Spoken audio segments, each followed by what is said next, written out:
Yeah, so once again, I'm going live tonight. We got Bishop Scott and a couple of people, Frank Nitty, so forth and the like. And I don't know, it's be a good conversation. We're talking about accountability. So, with that being said, I'm about to bring the Bishop in. Hey, how you doing? How you doing there, Bernard? How you feeling? I'm doing all right. Good. Yeah, has everything been all right? Everything's copacetic. Ready for the program? Yes, sir. Yes, sir. Let me bring this up.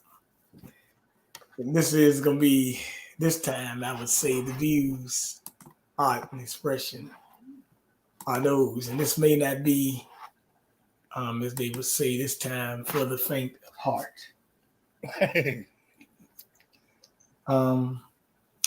As they would say. A lot As of they things would talk say. about. This may get into people's feelings, but if they understand where I'm coming from, they won't get offended. I'm actually even going to open some lines up today. I'm going to let people talk a lot today. It's going to be interesting. We got to talk about subculture and the counterculture. Not the counter. Well, yeah, you can use the counterculture because that could be in comparison. It's going against, but the subculture. Sub means underneath. Right. Beneath. So Under. yeah, when you talk about the subculture, lower than. I like that. Lower than. Lower than. That's what the subculture. So, it's lower than culture. Yeah. That's the subculture. But the fact is that we really live in a subculture in the United States right now. I agree. Because you're for what real culture is, family, traditional values, whatever the case may be. Or even on the fringe, you're going to be demonized and looked down upon. Hold on one second. Let me see. I gotta let one other person know.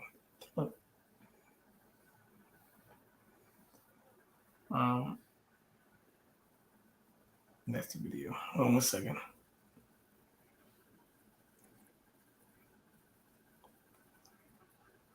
Hold on. Up. I gotta put this number out. Okay.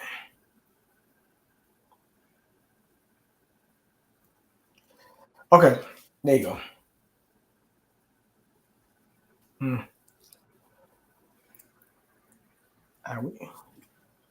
This is my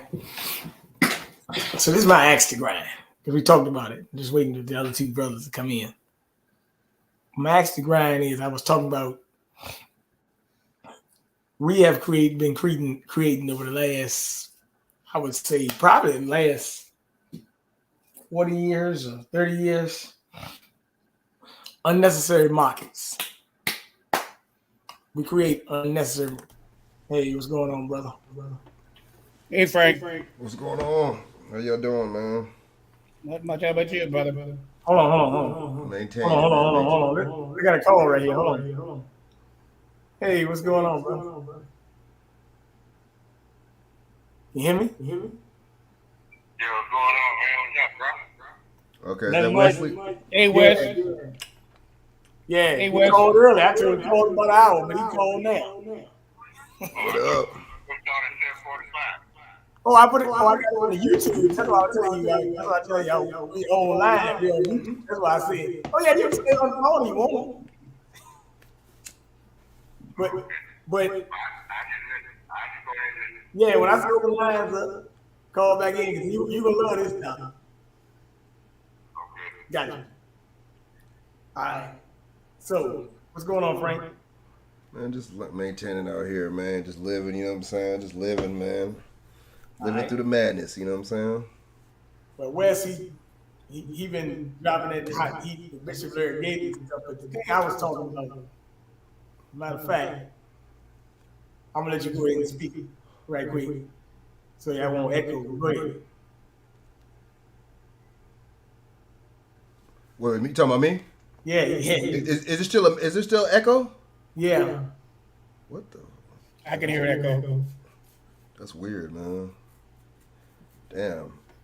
But yeah, man, it's a lot of crazy stuff going on, man. But we us as people, man, we gotta really we gotta really stay focused, man, and take accountability for our actions and not worry about every other group.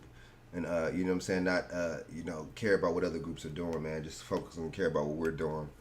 And our women, our men, both in both situations, we got to take accountability, man, and just you see what I'm saying for our actions, because a lot of us are out of line, man. A lot of us as a people, as a whole, we're out of line for you know what I'm saying, for one, not aggregating our money, putting our money together, you know what I'm saying, and actually making businesses like we should, like everybody else does, but yet we talk about how everybody else does businesses. All right. Stop right there.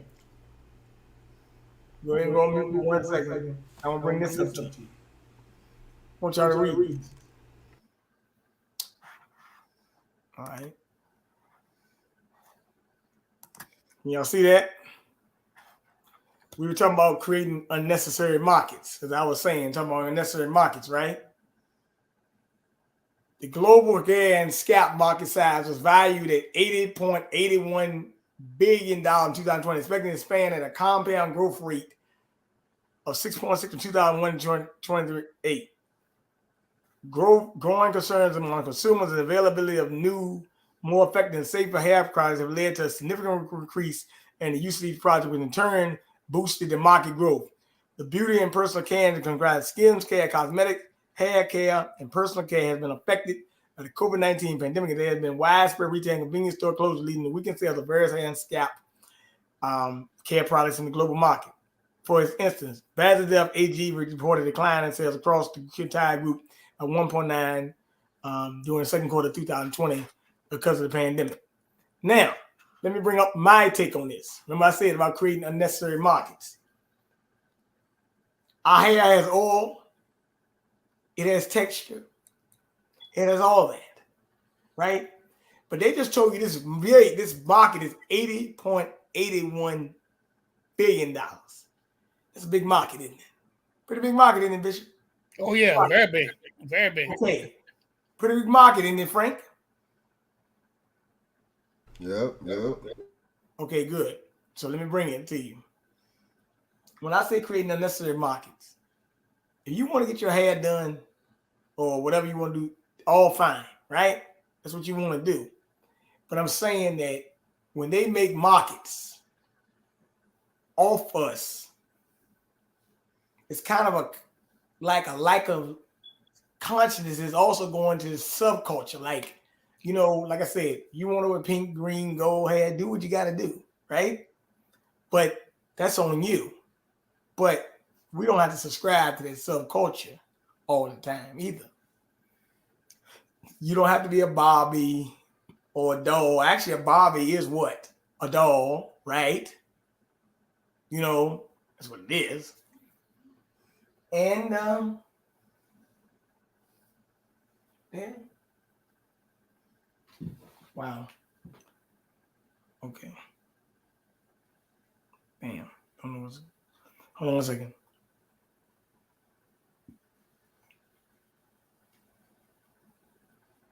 Okay. Go ahead and say it. Let me go ahead and say it. So when you got that much of an issue with it, I don't understand it. And I can't figure that out. You know what I'm saying? Like, we got a market, but I always thought about it. This is not for one size fits all votes here. Because like I say, people make a lot of money off it. But some of these skincare products, it cause cancer, fibroids, this, that, and the third, right? So when you have this global market of things that you can do on your own, and some of it, you might want to look fly. But some of it is just that we have gotten intellectually lazy, right? Physically lazy, slovenly. It is what it is. Like I said, by no means am I saying that you can't do it, but I'm just saying that because there's a market for it. But sometimes we create unnecessary markets with things that we don't have to do, because everything that was on this earth, we already had it. I mean, we were doing hair back before all us was even born. We was doing that, so that's nothing. So when it gets to billionaire, it's been commercialized. And this is why some people use it to inflate themselves for a higher purpose of.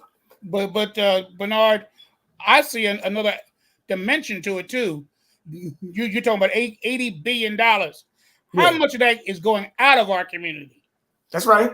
I mean, how much is going out? How much is in our community? Because I look at my neighborhood, I look at neighborhoods around me, and like you said, years ago when I was growing up, hairs were done by us.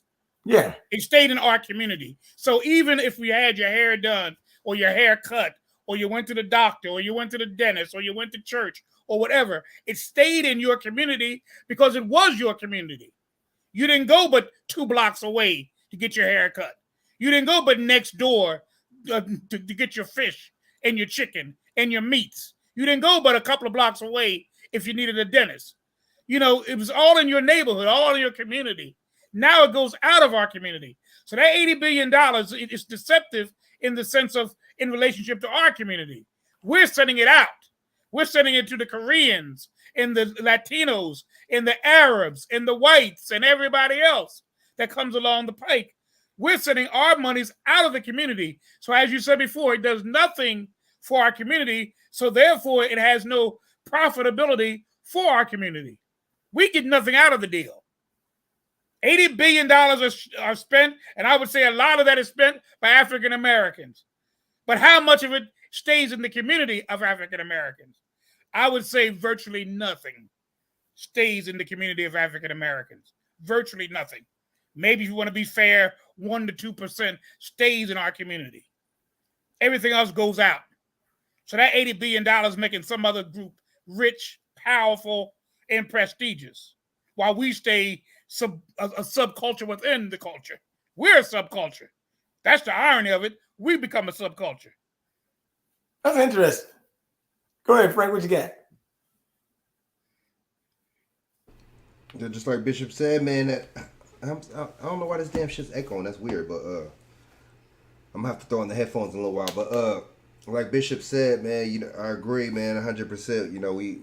All that stuff is going out, man, and you know what I'm saying. While America's outsourcing the jobs, our money is going out, and we kind of like outsourcing our money to the rest of these communities, man. That's crazy how we think about it. You see what I'm saying? I mean, that's true. They did that and they outsourced the jobs in the 90s and in the 80s and stuff like that, especially in our neighborhoods. But at the same time, it doesn't make it any better that we're sending our money out to these other communities and stuff, and sending their kids through college, by the way. You see what I'm saying? When we could be sending our kids through college. But you see what I'm saying? And just, it just doesn't make it any better. You know what I'm saying? And there's certain things that we got to just like kind of like shut up about in certain instances, and we got to focus that time and that energy. You see what I'm saying? In that direction and that passion on working together, man. We got to aggregate our money. I agree with Claude Anderson. We do got to aggregate the money. It's not about integration or well, we should have stayed segregated, but that's another story. But it's not about integration or segregation at this time in this space that we're in. Unless we were to segregate again from everybody else, I think that would help.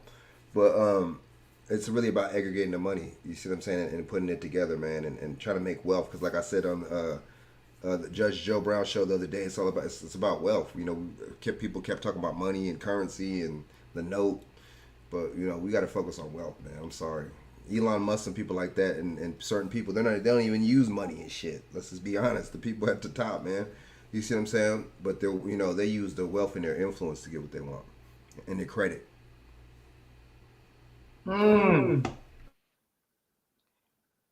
Now, Bishop, I like what you brought up there. Very interesting point, don't you think? Think it's interesting, Bishop, what he said? Oh, certainly. I mean, we're making everybody else rich. So it's weird how we're we want to look pretty, we want to look beautiful. Even men, they try to look, dressed to the nines and all that, and that's fine. It's good to look good. It's good to look. I've seen you, Bernard, in situations. We've all been in situations where we want to look good. We want to look presentable. We're going into certain areas of our lives, performances or whatever. and we want to look our best. I understand that. I have no problem with that. But my problem is that you talking about $80.81 billion are spent, and very little of it spent is returned back to our community. And I have a problem with that. So you look beautiful, but you make the other man look rich. And in a sense, you're looking beautiful takes away from you and your community, while it enhances the community that you say are anti-you. They're against us, yet we seem like we always are for them. They do nothing to enhance us, but we do everything we can to enhance them. And we go and they're slick because they go under the guise that you're being enhanced. You're not being enhanced when you spend out and get nothing in return. You're not being enhanced. Oh, you look good. You look decent and all of that, but you're not being enhanced. Enhanced means improving, advancing, better than you were. We're not better than we were when we look good, but we have nothing saved, nothing that we come back to our community. So our community is less because of what we do to make ourselves look good. What do y'all think about this? I just talked about hair.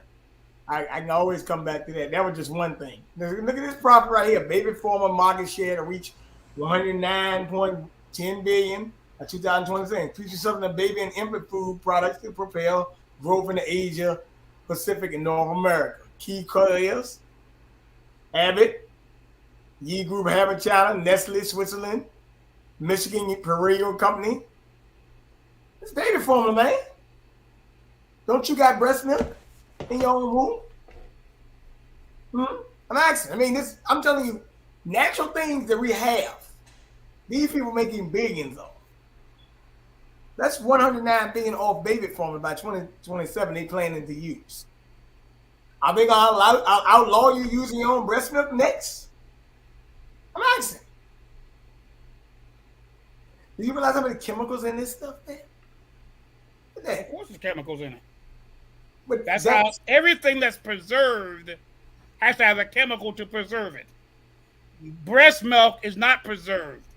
It's natural. You're being fed right now with a natural breast milk. It doesn't need to be preserved or in a can for 2 months. It takes away from the quality of the item. We're losing sight of the fact that really, I'm going to put God into this thing. God created through nature, as you like to refer to it, Bernard. He already created everything the way it should be to thrive, to exist, to nurture itself, to grow, to be better. We already have that within us. The problem is that we have a self-esteem issue, that we never think we're good enough, pretty enough, acceptable enough to be included in this society. But exactly. So we look for outside sources to do what we already possess. We possess everything we need. A woman can make her own milk to feed her baby. She can make her own milk to feed her child. We for years were our own hairdressers. We can do our own hair. We can do everything we need to do to get done everything we need to have done. But somehow or another, because of our, I don't know whether slavery or the years and the decades and the centuries that we have relied on them to define who we are. And so we try to create what their image of us is. So now we want to have long hair. We want to have a certain kind of look about us. We try to make our lips smaller, our nose narrower. Where they're trying to get liposuction in their lips to make them bigger, we're trying to make ours smaller. They're trying to get darker with tanning, and when we're trying to bleach ourselves, trying to get lighter.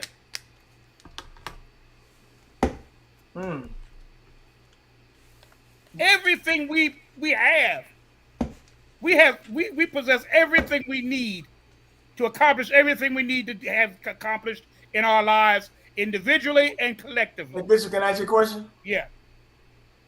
Didn't I say when I was at your house, I ain't expecting them, the universe gonna pay me back? Well, the universe, you already have it. Why are you going all here, there? You got to go to a psychiatrist. You got to go to a therapist. The therapist is you nature. That's it. All these counselors, yeah, it's a great business. You want to have it? Somebody make a lot of money. And the psychiatrist, when you go to the psychiatrist, what do they say? What do you think of that? We're gonna prescribe you some medicine. I'm spending $500 an hour for you to ask me, well, what do you think of it? And if I just stayed home and thought of it, why I gotta come to you and spend $500 for me to think? For me to figure it out. That's right. I can figure it out at home for nothing. That's right. I'm paying $500 an hour for you to tell me, well, what do you think? Man, I could stay at home and thought, and then when I had to spend a dime, not even for a bus fare, to come see you. That's so crazy. Hey, look, I like that. Go ahead, Frank. Is it still echoing? No, you good right now. No, everything's good now. Yeah, because I got the headphones, so I'm gonna start wearing the headphones when I come on here on your feed. But does it be echoing on my feed? Yeah. It echoes on my feed too. No, I'm not hearing you right now. I don't know. No, just wear the headphones now. That's not a problem, I guess. No, okay, but when we on my channel, does it echo too? Do I echo? Yeah. Really? I'll be echoing when I'm talking to you. Oh, okay. That's damn. I think it's this cord, but yeah, I think it sounds good now, right? Yeah, I got the headphones on, but yeah, man, I just think that that you're right, man. We always trying to look good, and we always trying to we talk about white supremacy, but see, how could you use white? I don't understand how we talk about white supremacy, but we wearing white people's clothes, man. We going to to the nearest white designer, Gucci or some Italian or Balenciaga and Fendi and all these people that are Italian, Mediterranean. You know what I'm saying? They don't like us. You see what I'm saying? Didn't Tommy Hilfiger say a while back he don't want us wearing his clothes, and we were still wearing the clothes? Then you got some so-called black people talking about, oh no, he didn't say that. It's like we're something wrong with us, dude. We're insane. Like I say, man. You know what I'm saying? We're living in insanity. We don't want a different outcome because we would be doing different things to prevent that outcome. You see what I'm saying? We really don't want that at all. We'd be bullshitting, really. You see what I'm saying? On a lot of different aspects. And the thing is, man, you see what I'm saying? We don't even speak to each other when we see each other. You see what I'm saying? We got to come together, and then after that, we can come together economically. You see what I'm saying? It's like, but until then, I don't know. I don't know what, you know what I'm saying? I don't know, but you're right though. We push the white supremacy thing, but we still praise these people, man. I just really don't understand. I really don't get it. But I think that's a symptom of self-hate, though. That's what people that hate themselves, that's what they do. You see what I'm saying? And I think, and I agree, Frank. My thing is this. I mean, nobody wants to talk about slavery. Nobody wants to talk about its effect. But you can't be under a system of subjection for 246 years, 100 years of Jim Crow, and even now we're beaten at will, we're shot at will, and you can't tell me that does not demoralize who you are. When in the movie Roots, when that guy kept on beating, that master kept on beating Kunta Kinte until he said, "My name is Toby." That is symbolic of who we become. I'm Gerald.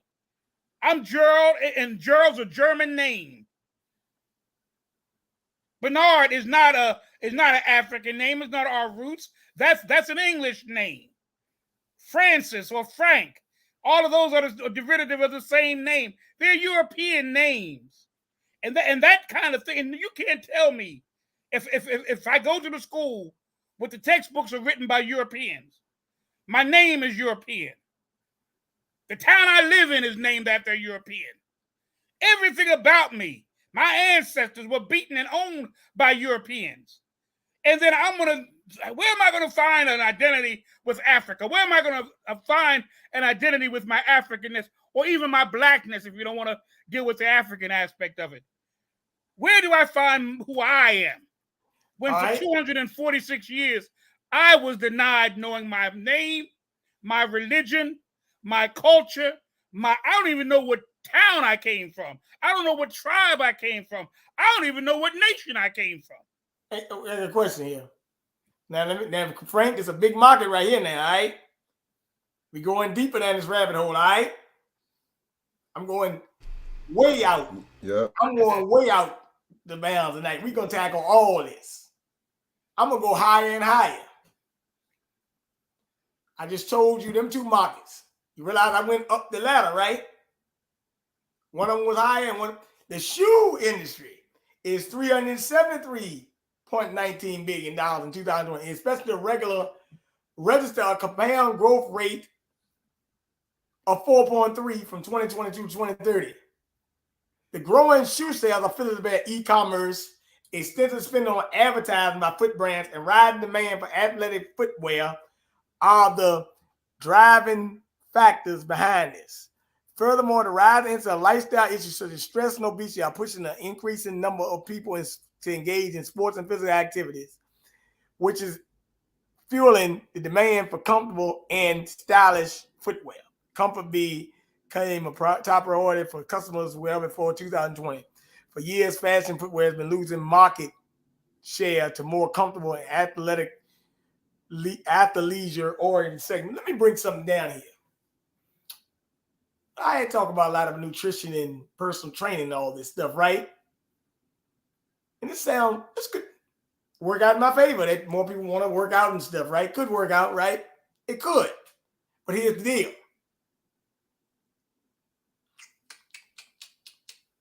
The way I look at this, I still don't think this industry should be $373 billion. People buying Jordans and want to buy the Yeezys and stuff. It depends on what you're getting.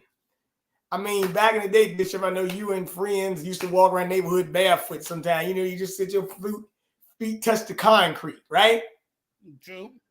So if you want to wear sandals, that's fine. I don't care. But I'm saying, like, the shoe industry is look, you don't have to buy $300 tennis shoes just because they're there. You can buy a $15 pair, 10, 20, whatever. You're just putting something on your feet, Bishop. Once again, it's that vanity to make you feel that you're so much better than because you got a shoe. How you feel about that? Frank, how you feel about it? Shoe industry, $373 billion. I think a lot of that has to do with us. You know what I'm saying? We buying a lot of, a lot of people, don't get me wrong, a lot of people the shoe thing is really popular right now, but, for years it's been us, man, with the latest Jordans, because we done made Jordan a billionaire, us alone. The latest Jordans, the latest, you see what I'm saying? The latest, now people buying Yeezys. How much are the Yeezys? Like 600 or something crazy? Madness? You know what I'm saying? Timberlands, you know what I'm saying? We done been, we was buying, because I'm from New York. So that was a big thing with us, was the Timberlands and the boots and stuff. So we didn't make the I could see how we didn't make the shoe industry billions of dollars. And a lot of people, they follow our trends, you know what I'm saying? Because a lot of people aren't original, and we are the original man, so they follow after us.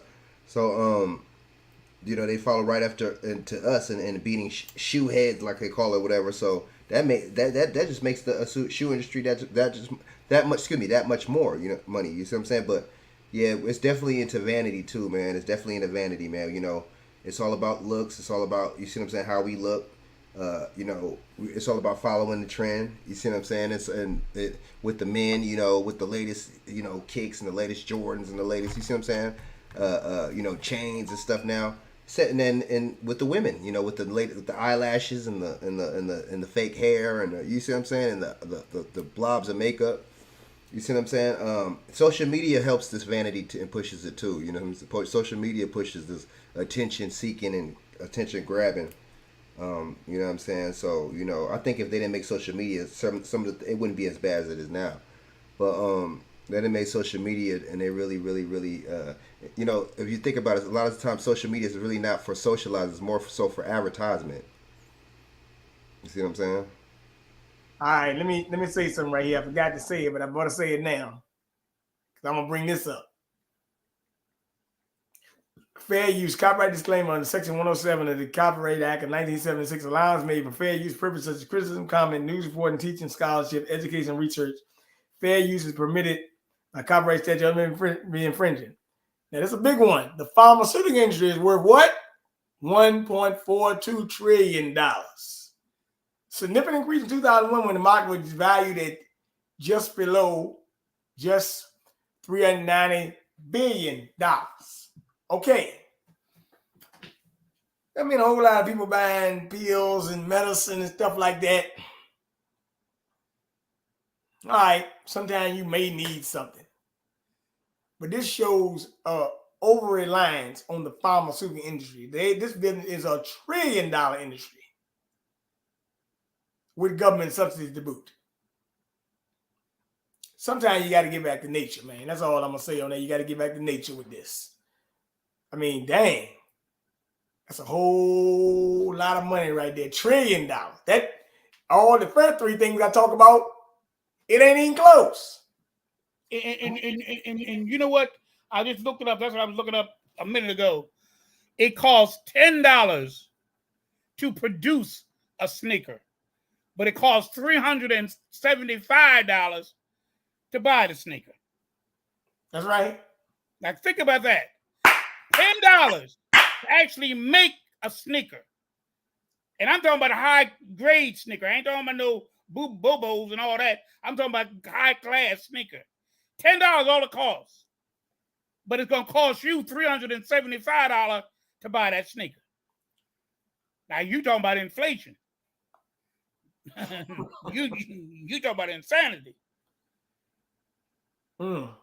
Think about it, you know?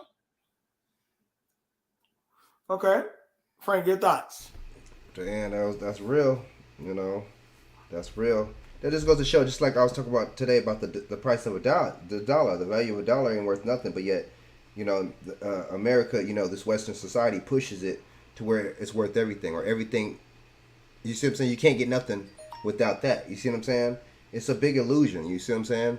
Like you said, $10 for the shoe, or $300 shoe.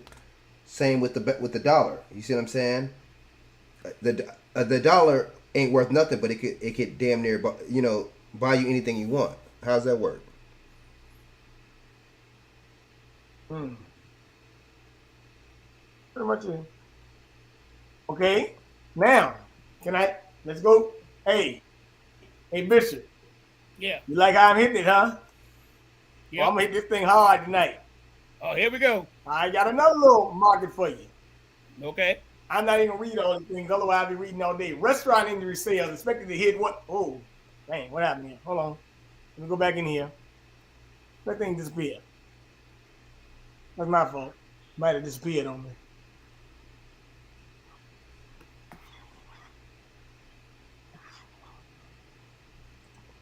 There it is. Rest expected to hit 198 billion this year, up from 864 billion in 2019. Restaurant industry. Let's talk of that.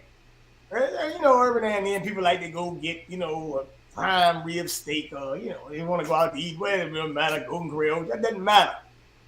But if the restaurant industry is that much, that means people ain't cooking at home no more like they used to. You know, people just had to drive through Chick-fil-A. You know, I walk around to Chick-fil-A, Popeye chicken. That's us, right? Popeye chicken mostly.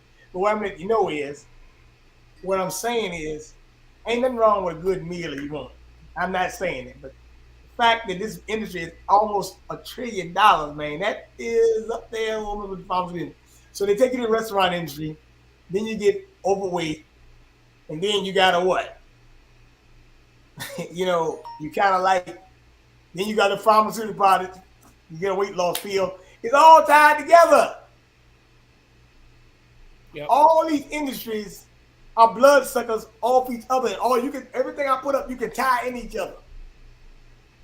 Hair products, baby formula, chemicals, all that stuff can tie right into everybody's hand. But we don't get it. These are massive conglomerates, Bishop and Frank. True. Oh yeah. And you can, everything I said, you can piece it all together, and you can almost make a big you ever play dominoes before? You can make this a big domino effect.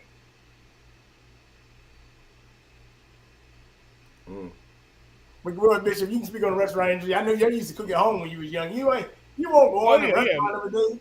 Restaurant was for special occasions. I mean, rare occasions. If we ate at a restaurant, it was it was something special. Somebody's birthday, somebody. Now it's just, I mean, let's go out to eat. I don't want to cook tonight, honey. Let's go out to eat. Okay, let's go, baby. Let's go to Red Lobster. Let's go to wherever. And the little bit of more money you have, the more luxurious the restaurant's going to be. You know, now, just like you say, Popeyes, McDonald's, Burger King on every corner. You know, all those things, Chick-fil-A, all those things are everywhere. You know, and so that's where this is going. That's $1 trillion. We as a people only collectively make $1.2 trillion. So you're talking about this one industry actually makes as much as we as a people collectively raise or salaried or get within a year. Our earnings in a year are 1.2 trillion. This is 898 billion. And that may really be on a conservative tip, you know. It probably gonna be more than that. If you keep on looking at everybody and check them all out, if you really would add them up, really, you might well say $1 trillion. If it gets that close, it's $1 trillion. As far as I'm concerned. Frank, just hold on 1 second. I'm on Chaq just into the end, so let Chaq get a word in right quick. Yeah, Hey, Chaq. Salute, peace. Hey, how you doing, man? Chaq, we've been tackling that. You ain't been on the last day, man. We've been tackling down this falsehood. I'm bringing up the industry word for all these companies. Pharmaceutical industry, $1 trillion. Hair care industry, $80 billion. Shoe industry, $373 billion. I'm breaking down all these industries, breaking them down one by one, and putting it in its proper perspective. And I say all this got to do with people not being conscious and having a lack of self-esteem.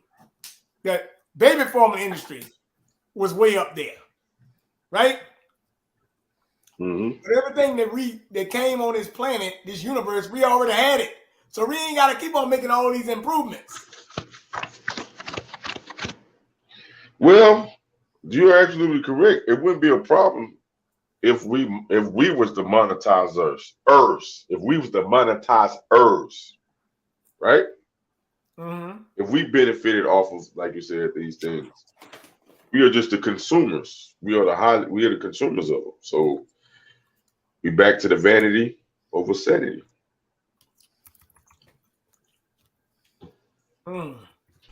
Damn. We've chosen vanity over sanity. Well, consumers never profit. We know that consumers never profit. All I'm doing is spending out. I'm never going to profit as long as I'm giving, and nothing ever comes back my way. I'll never profit that way. And that's just where they want us to be, in a position of always being dependent on. Mm-hmm. All right, hold on. Let me let Wes talk here. Hold on, let Wes call in. Hold on. Okay. Can you hear me? Yeah, I hear you, man. Yeah, go ahead. I know you got something to say. Okay, I got one thing just to blow y'all mind, especially the bishop. Okay, just tell them that within the last 30 years, okay, just the black church alone got more money than half the countries in the world. It's 200-something companies in the world, right? So black people churches got over enough money than 100-something countries in the world, Bishop. Y'all church folks, look at that shit. That's the money right there, bro. I was coming to that too, but I haven't got to it yet. I'm on the retail industry. Okay. But Well, I want to address that. I got to address that, Bernard. He's talking about the church. I think we have to be careful of this, because the average church is not T.G. Jake's church. It's not Creflo Dollar's church. The average church doesn't have 30,000 members in it. Combined. I know, but that's still a mis direction. It's misinformation, actually, because if you take all these little churches together, huh? I mean, you're adding the. Let's put it like this. And then we let it go. And one more thing. Yes, collectively they make billions of dollars, but I pastored 10 churches, and I never got more than $200 a week, ever. And I pastored for over 20 years. So, but you put me in that bunch, as if I'm gonna be like T.G. Jakes is. So it's really a misrepresentation of what the church actually is. Now, I grant you that the church has moved more toward being very materialistic, to say the least, because I have a lot of problem with that, and I speak on it all the time. You know, I have a whole program on that. That's apart from what I do on Wednesday about the church and how the church has become conformed to the world. And one of the things is that they do amass money, but that's not the average church. And it's a sad thing, because you have to add all churches together to make that statement that you just made. You're adding all the churches together, but you forget that only maybe 500 of them are what we call mega churches. So they're making billions. So when you add them into the equation, we're making billions of dollars. But how many churches have a pastor who makes a salary of $200,000, who's worth $4 million? There's no pastor that I know like that I actually know.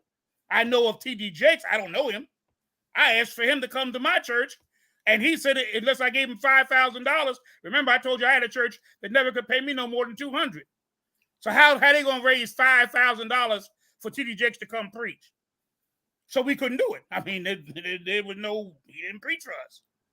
This is the kind of, so this is a misleading stat, because you're adding all churches together, including that little storefront church that only makes, that only gives their pastor chickens and potatoes for a salary. But you're adding all them together to make that one big. Hold on. He want to say something though, right quick. Yeah, go on. He said he didn't even say that. Did he say Bishop Larry Gator saying that, huh? Yeah, man, but my point is, Bishop, you're looking at it like singularity. I'm saying if all the churches come together, man, and do something, man, more than half the world countries, man, I ain't talking about just one church. I'm talking about, ain't it one God? Why can't one church all get together, the churches get together and fill up our economy, man? We wouldn't have to have this government for nothing, man. That's right. What I'm trying to make. You're right. I ain't trying to see But now let me say this. I don't know if I did it. I think I'm gonna do it this week. I think I did. I put it down for this week. I'm gonna give you a quote from T.G. Jakes. In fact, I think I put it on something else. But that has said that the church is not responsible for the poor. That is a bad philosophy, and I'm going to talk about that. In fact, I'm going to do it. I'm going to put it on Wednesday. I had on another thing, but I'm going to put it on Wednesday. This quote that he made, this great multi-million-dollar pastor who said, "There's nothing I can do." They sound just like the Pharisees. They started to sound just like the Pharisees. Yeah, that's a Pharisee language. T.J. talking like them Pharisees, ain't he? They are Pharisees. Those kind of guys and those women like that are Pharisees. They are Pharisees. They're Sadducees and Pharisees. The things that Christ came against. That's what Yeshua said, right? And T.D. Jakes, I know his wife. I went to college with his wife, man, Serena. And I went to college with her, man. What nobody want to talk to her, man. She was looking ugly back in the day, but I guess money help out. But I ain't gonna kiss the eye. But I mean, Jesus said, "Feed my full, feed the hungry." And now this nigga talking about, hey, the church not responsible. Hey, God gonna whoop his ass, man. Like Bishop Gator Mouth said. Yeah, Wes. Hey, look, Wes. I gotta give it to you, man. You always a voice of enlightenment, brother.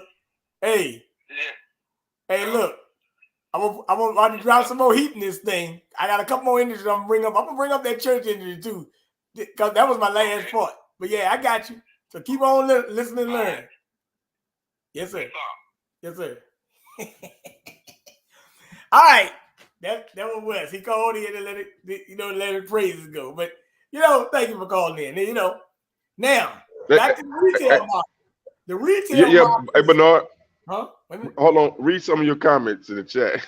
You got Stice in a patriotic conference. He said that his business is not personal. I can't see the chat right now. All right. Let me come back. Okay.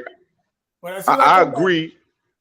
Okay, I agree that it is business, not personal. It's just we have it, like I said before, we're not the monetizers. So we not the ones that's monetizing. We're just the consumers. So it's you know, you're on the bad end of it. In 2021, the retail market, the total retail market in the United States for retail industry reached a revenue of over 6.5 trillion. This is retail sales reached a revenue of over 6.5 trillion. Once again, Bishop, there you go again. Worth more than what we got. Retail industry alone. It is. It's right there. It's retail industry. What can I say? I tell you, I'm just showing you everybody makes it, man. I'm showing about the blood suckers right now. Who they are.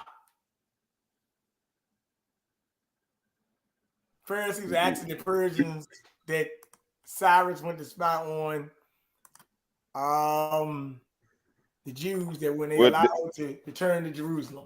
T.D. Jakes is fracking capitalism. It's business, not personal. I see it. Yeah, I mean, no, it ain't none of this personal. If anything I say is personal, I will basically, you can send me a message. You can call my number and say, hey, Bernard, I didn't like what you said on the program. But that is what it is.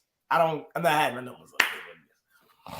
I just say we the consumers, like I said. We you know, we not in business. We don't know how to build no corporations. So yeah, we in this consumer phase where we the ones that shit. But being capitalized on, Bishop. But Chaq, but Chaq, see, most of you on here are younger, not much younger than I am. Even Wes is younger than me. He's my age group. But nevertheless, I remember a time that we had life insurance companies. We had these things. We had North Carolina Mutual. Gaskin was a big undertaker and a big life insurance policy person. We had, because we couldn't get into Hartford. We couldn't get into Prudential. We couldn't get our hands in the good hands of Allstate. They didn't accept us. They didn't receive us. So we made our own. We had our own businesses. We had our own stores. We had our own, all these things we had. And I'm going to tell you the truth. My thing is, when integration came, this was the poison of integration. Integration came, and all we did was just let our things go, and we wanted to be where they are. Because that was always our ambition. Right. But we had to accept. All right, Bishop. You go.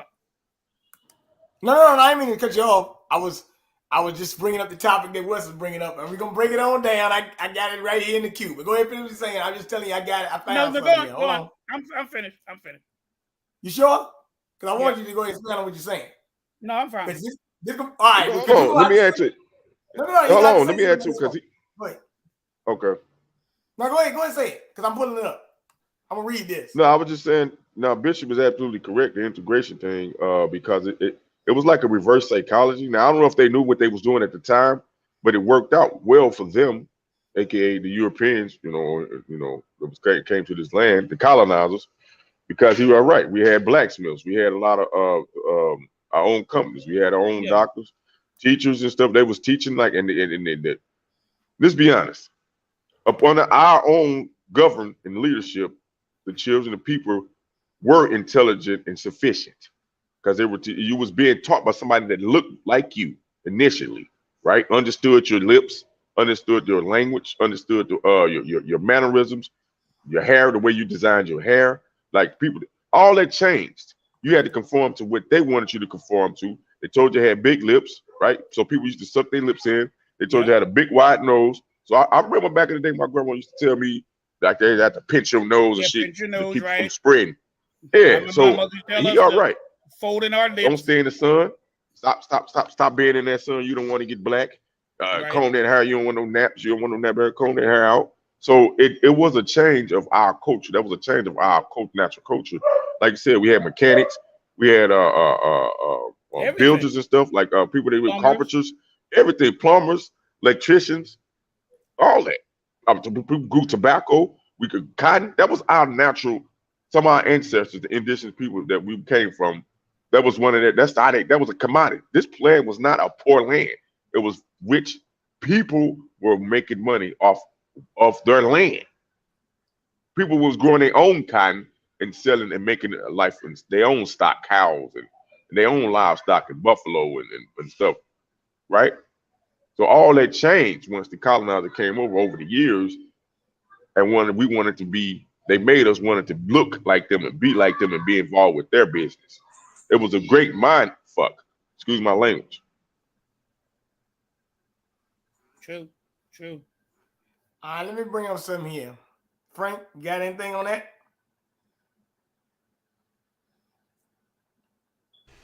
I agree. You know what I'm saying? 100%.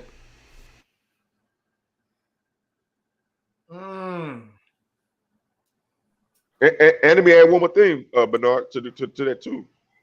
We are still the creators. Everything that's been created in this country, within this United States of America, the corporation, has been mainly created by so-called the Black Americans, aka the indigenous people. That's a fact. We just haven't able to, like I said, been able to monetize it and put a patent on it. Even when we go to these big companies, who you think really was designing these shoes and shit? And they was getting our creators and shit, just hiring them to design a lot of these American companies. Some of their designs came from our people. I agree. And the integration, man, like I was saying earlier, integration was the worst thing that could have happened, man. You see what I'm saying? But then the thing is, they use King and a lot of these people, right? They use Martin Luther King and a lot of these people to push it and to indoctrinate us to make it seem like it was good for us. That's why they call these people leaders, right? And then the thing is, just like with this hip hop music, you know, they're really paying these hip hop artists and stuff like that all these millions of dollars, not for the entertainment factor, but the fact that they're indoctrinating the youth. They're brainwashing and indoctrinating the youth. That's why they're getting paid all this much money. You see what I'm saying? That's why these celebrities get paid all this much money for pushing these, because they be pushing agendas on the side. You know, wasn't Matthew McConaughey just talking a couple, like 3 months ago at the White House? You see what I'm saying? It wasn't there a briefing with Matthew McConaughey. He's a damn actor, man. You see what I'm saying? These people are paid and brought, you know, to carry out certain agendas to get people, you see what I'm saying, to conform to this stuff, man. You see what I'm saying? And I mean, that's why to this day we still call these people leaders, man. These people were, a lot of these people, most of them, and 90% of those people were not leaders, man. I'm sorry. 90% of them was like 85 to 90% of people were not leaders. That's why, you see what I'm saying? They carried out what the people, you know, wanted to do. You see what I'm saying? That's why they carried out, and that's why some of them was killed. You see what I'm saying? We don't need you no more. You see what I'm saying? You know, yeah, right. To throw us off like, oh, they killed him. Oh, you know, he was an enemy of the government. You know what I'm saying? But Martin Luther King, man, I know he knew that what he was doing was wrong. At the end of the day, man, I know he regrets it. He had to have. You see what I'm saying? I guess that's what that speech, you know, that little, you know, that speech when he was talking about, you know, he integrated us into a burning building. I guess that's what that was about, I guess. But, I mean, we just really, man, we dropped the ball, man. And like I was telling somebody earlier, man, we had establishment back then. You know, we had a little power somewhat, but, you know, these people were actual nation, man. They had armies and they had a flag, right? The rest of the without us, right? When we integrated this, the white people had that. We didn't have that, right? So, therefore, they're a nation. You see what I'm saying? So, yeah, we did. Hold on, Frank. Yeah, we did. We were see. They don't. There's a lot of history. Not to cut you off. We were the Confederate flag. That was our national. That's right. That was our flag. That was our people. That's right. Indigenous Indian people's flag. That's right. And everything. We fought Confederate. And we were the Confederate. Yeah, we were the Confederates. That's true. That's true. Everything. We were the Confederate. Everything is in reverse. Yeah, you're right. And in the American flag, they was using the KKK was using the American flag. See, that's the thing. Is everything's in. You're right, Shaq. The American flag, that red, white, those stars and red, white, and blue. What do you think that Hail Hitler salute? That's not really the Hail Hitler salute. That's the flag salute. You know what I'm saying? That's them saluting that blue,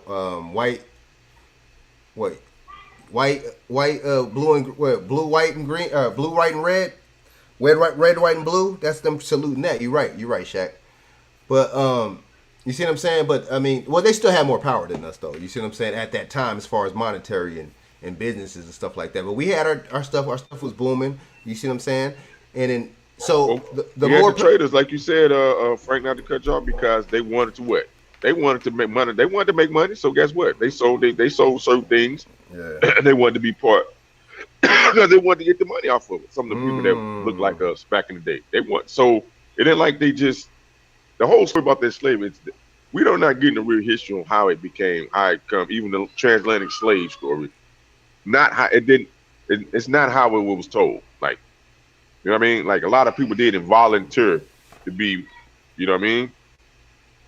That's You know what true. I mean. That's true.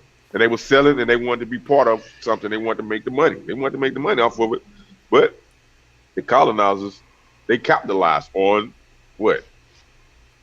Just like now, you got people now like Jay-Z. Some people they get a business right. They get a business, get everybody involved with, it and do what they do. They'll sell it. Yep. That's capitalism. That's the American capital. Now, but like I said, we don't own nothing, so we can't control nothing. We don't have no representation, so we got to sit at the back of the bus and fuss. We got to sit at the back of the bus and fuss because we have no representation in the front of the bus, right? Nobody's represented. Let me bring up something here. Getting down to what the West was bringing up. All right, can you hear me?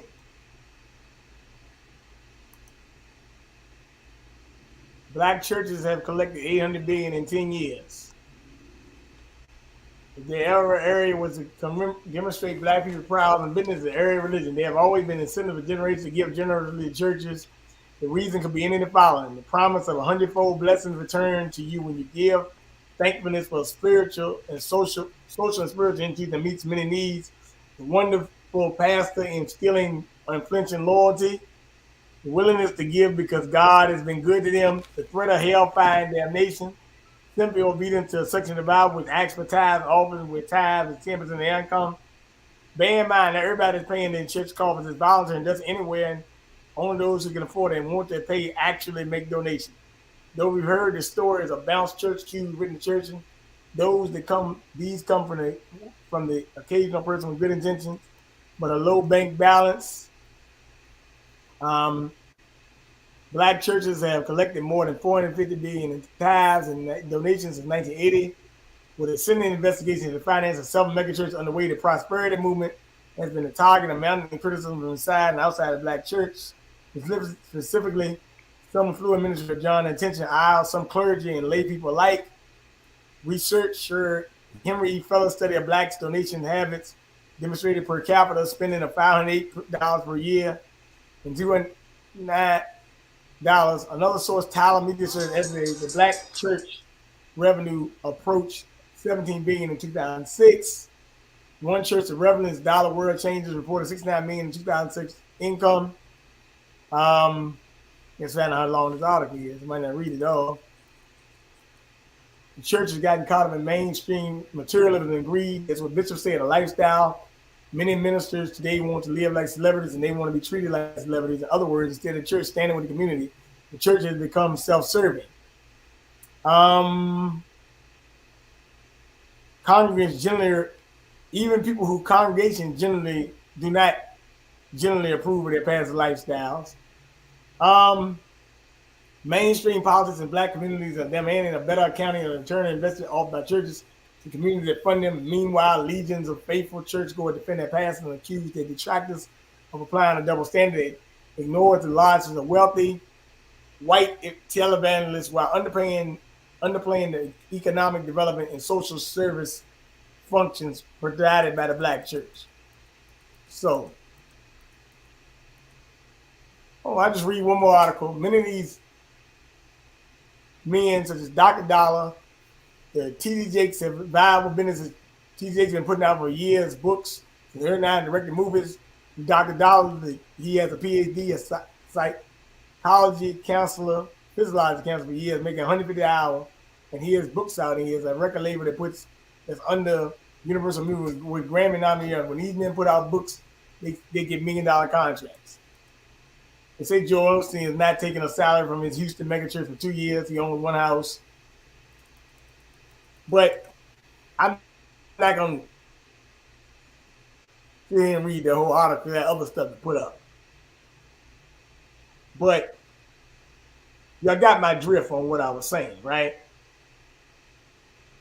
Did you get my You drift? said 800 billion, and you say 800 billion in 10 years or 10 months. Yeah, 800 billion in 10 years. Yeah, that's Yeah, that's a hell of a profit, that with player. about Now, 10 what jets. that's what I'm saying. What do they own though? What do they own that? Like, what institutions do they own that black folks can go like for safe haven? Like, like, man, what I'm looking for? Banks. Any banks? Can they get? Can any black folks go get hired, get a loan, get put in position of power That's it with right the there. $800 billion? That's the article right there. That's the article right there. Right there. That's from August 7, 2019. Probably more since the scamdemic, but whatever. I'm just letting you know the article. That's the article right there. So I mean, you can. I read a good portion I'm of it. It's looking at longer than that. I'm looking at it now, and Yeah. 800 billion is a collective of all black churches everywhere. 450 billion in the United States, which is about half of that. So you're talking about Africa, other places that have black churches. That's collectively is $800 Yep. billion. 450 billion here in the United States. They Yep. do. I like one thing they do. They don't talk about some of the others, but one point they did make by adding T.D. Jakes with his multi-millions, And Dr. Dollar. Creflo Dollar with his multi-millions. So that's two people that's making 50 of the 50 million of the billion. You have others that have also doing the same thing here in the country. You have a lot of people that are making a lot of money off of the church. There's no doubt about it. There's a lot of people that make money off the church, and I've been criticizing that for many a year. I don't want to criticize it, Bishop. I want to know what is the product, what's productive coming out of it? Is there any business coming out? I don't know. Well, like I said before, are there any credit unions? Go I'm sorry. No, are there any banks, any financial institutions? I don't know. I haven't tracked it yet. Some have loan institutions within the church, but to me, they don't do near about as much as they can do. This is tax-free money. There's no taxes on this money, so it's not 800 billion or 450 billion dollars minus the taxes.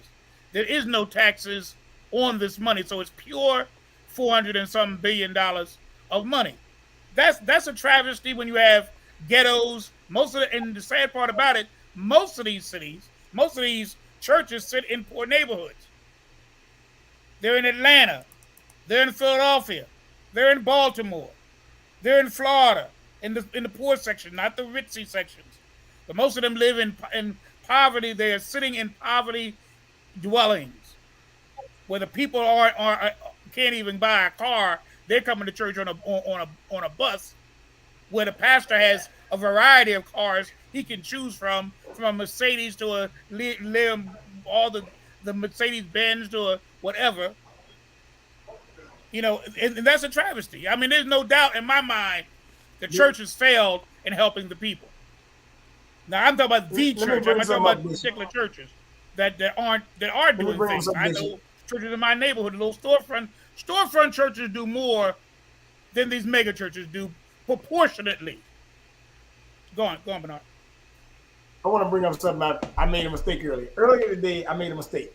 The last time I checked, I told you the porn industry was $45 billion. But I just went back and did another research, and it's $97 billion now. Porn What's that now?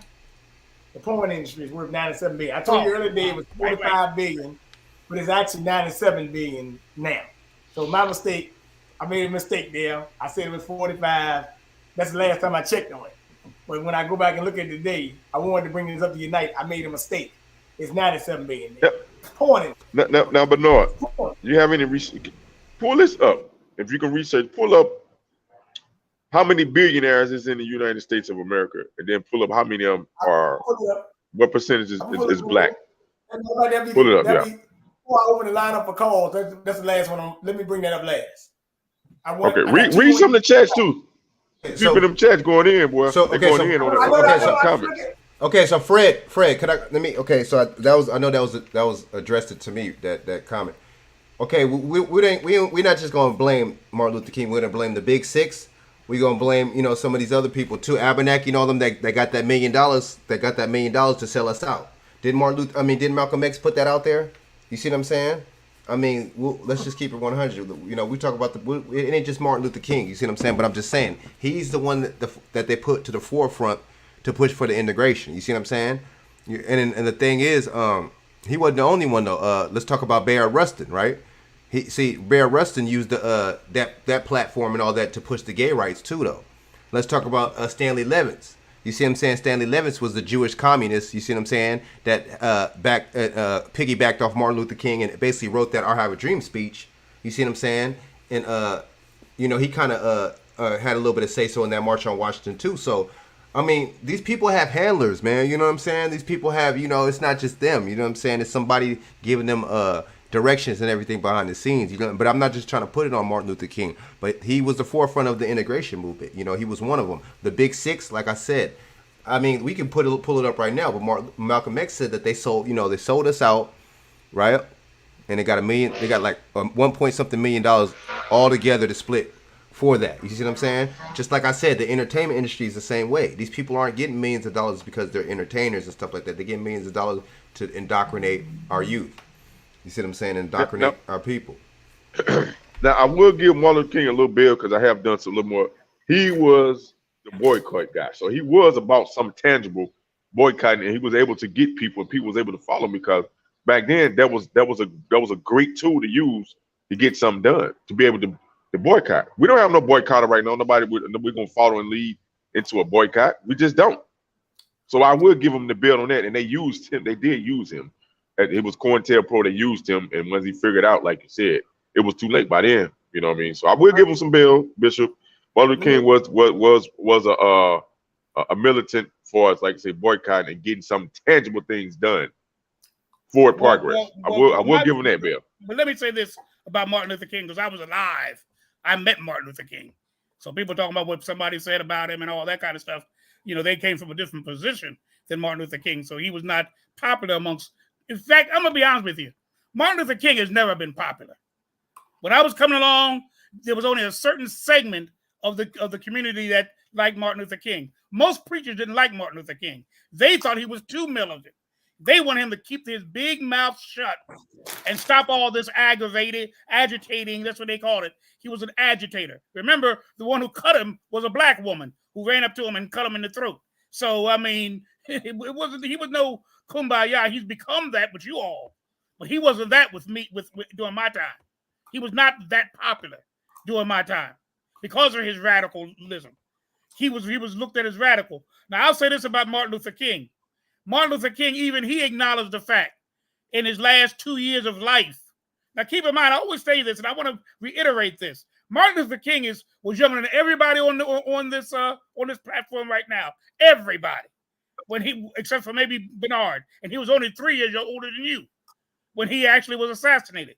So these weren't old seasoned veterans of this and seasoned. They were young guys, weren't even 40 years old. Nobody was 40. Nobody was 40 years old, whether it be Malcolm X, whether it be Medgar Evers, whether it be Martin Luther King, or whomever. Fred Hampton, all of them were under 40 years old. They were ever evolving. They were ever changing. When Martin Luther King realized that he was being used as a tool, that's when he began to break away from Lyndon Johnson. Lyndon Johnson called him the #1 enemy of the country. And they used to be kumbaya buddies. But when he started talking against the Vietnam War, when he started talking about the poverty of the March on Poverty, when he started attacking that, he said it's easy to make laws to protect the black folk, but they resist when it comes to the money. He said, I'm coming to get my check this time. Last time I talked about, black children and white children walking hand in hand. He said, well, this time I'm coming, and I'm coming for my check. So they were ever evolving. And part of the reason why he was assassinated, it wasn't because you're right. He was no longer of use to them because now he became their enemy.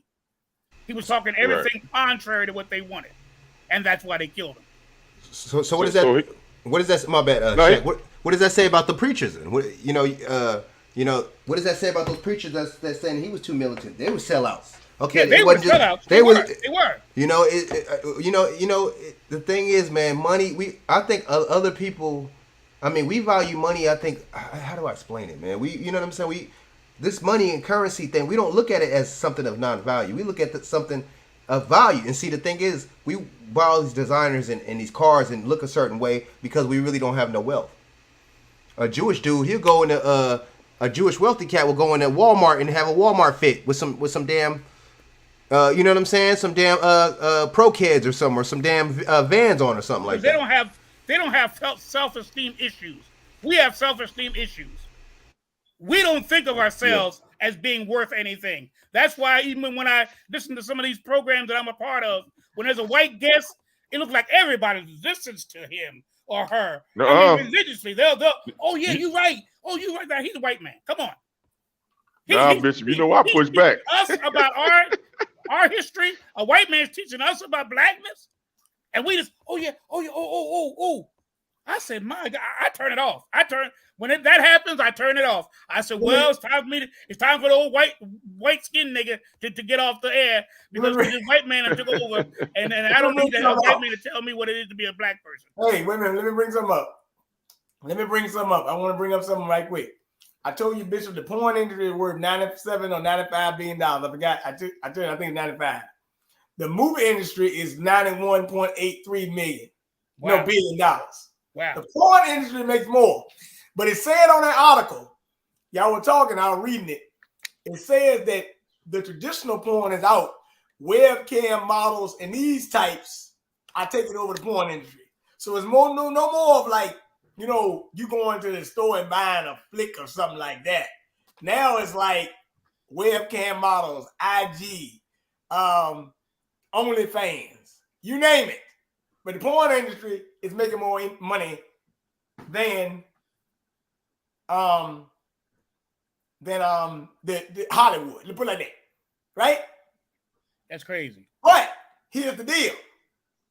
In Uganda, I told you that they have a miniskirt brand that's considered pornography, right? Right. So we might look at it like, oh, dang, look at Cardi B and all these people. That could be considered pornography somewhere else, right? So is porn when you talking about you looking at OnlyFans or you watching the porn, or is that the way these women dress in the industry too? Or maybe the ones walking the street around you every day. I could come to Philadelphia right now. I see a woman walking around miniskirt. Might be in the coast. Might not be in the hot. I see it every day here.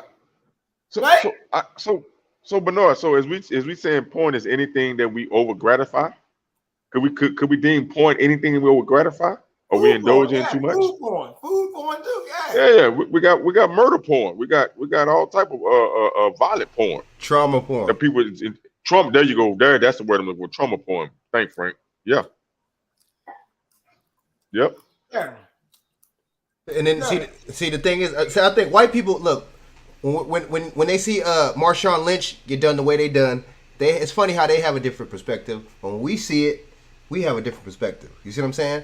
And it's crazy, dude. You know what I'm saying? Because I do believe a lot of white people probably was cheering when Martin Luther King got assassinated. But see, that's another thing too. I'm not saying all European but you know what I mean. All people that come from those regions. I'm not saying all of them are, you know what I'm saying, feel that way or like that. But I mean, it's a different. I was talking to somebody today, and they was saying that, oh yeah, you know what I'm saying, that their white friend was saying, you know what I'm saying. I know this is off topic, whatever was just kind of like, you know what I'm saying, going in on the Marshawn Lynch thing, but at the same time, it's just like I didn't see that perspective. I seen a different perspective. But see, that's the thing though. That's why they don't never have anything against the police, because the police a lot of time work in their favor. A lot of times the police look like them, right? You see what I'm saying? Go back, Frank. What's going on with the Marshawn Lynch thing? I haven't heard. That thing, how you got pulled over, man. It's just like the police. A lot of time, man, we don't realize, man, the police be out of pocket, man. Jack, there you go. The United States has 724 billionaires. There you go. And how many? Is it 13 blacks? Black Americans, so-called Black Americans. That's. I didn't even go by that. I'm just telling you, got some 724 billionaires in the U.S., followed by China. That's the most. Hong Kong. That's the most in the world. Hong Kong and Macau has 698 billionaires. These two countries account for more than 50% of the world's billionaires. U.S. See what I'm saying? Only 13 out of that 700 and something is so-called black. billionaires in this country. But this country, like he just said, has the Chaq, most billionaires collectively Chaq, in the world. There are 15. There are 15 blacks. Oh, they just added two more. Okay.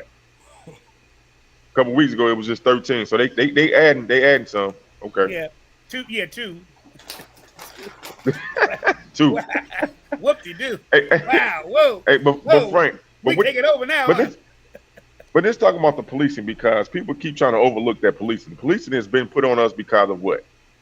The birth of a nation. Once you played that in the White House, that's why I said on Judge Brown's show today, racism it ain't the only thing that's going on. It's one of the tools that they use to keep people, a divisive tool, and it is a understatement. Is the what I said is the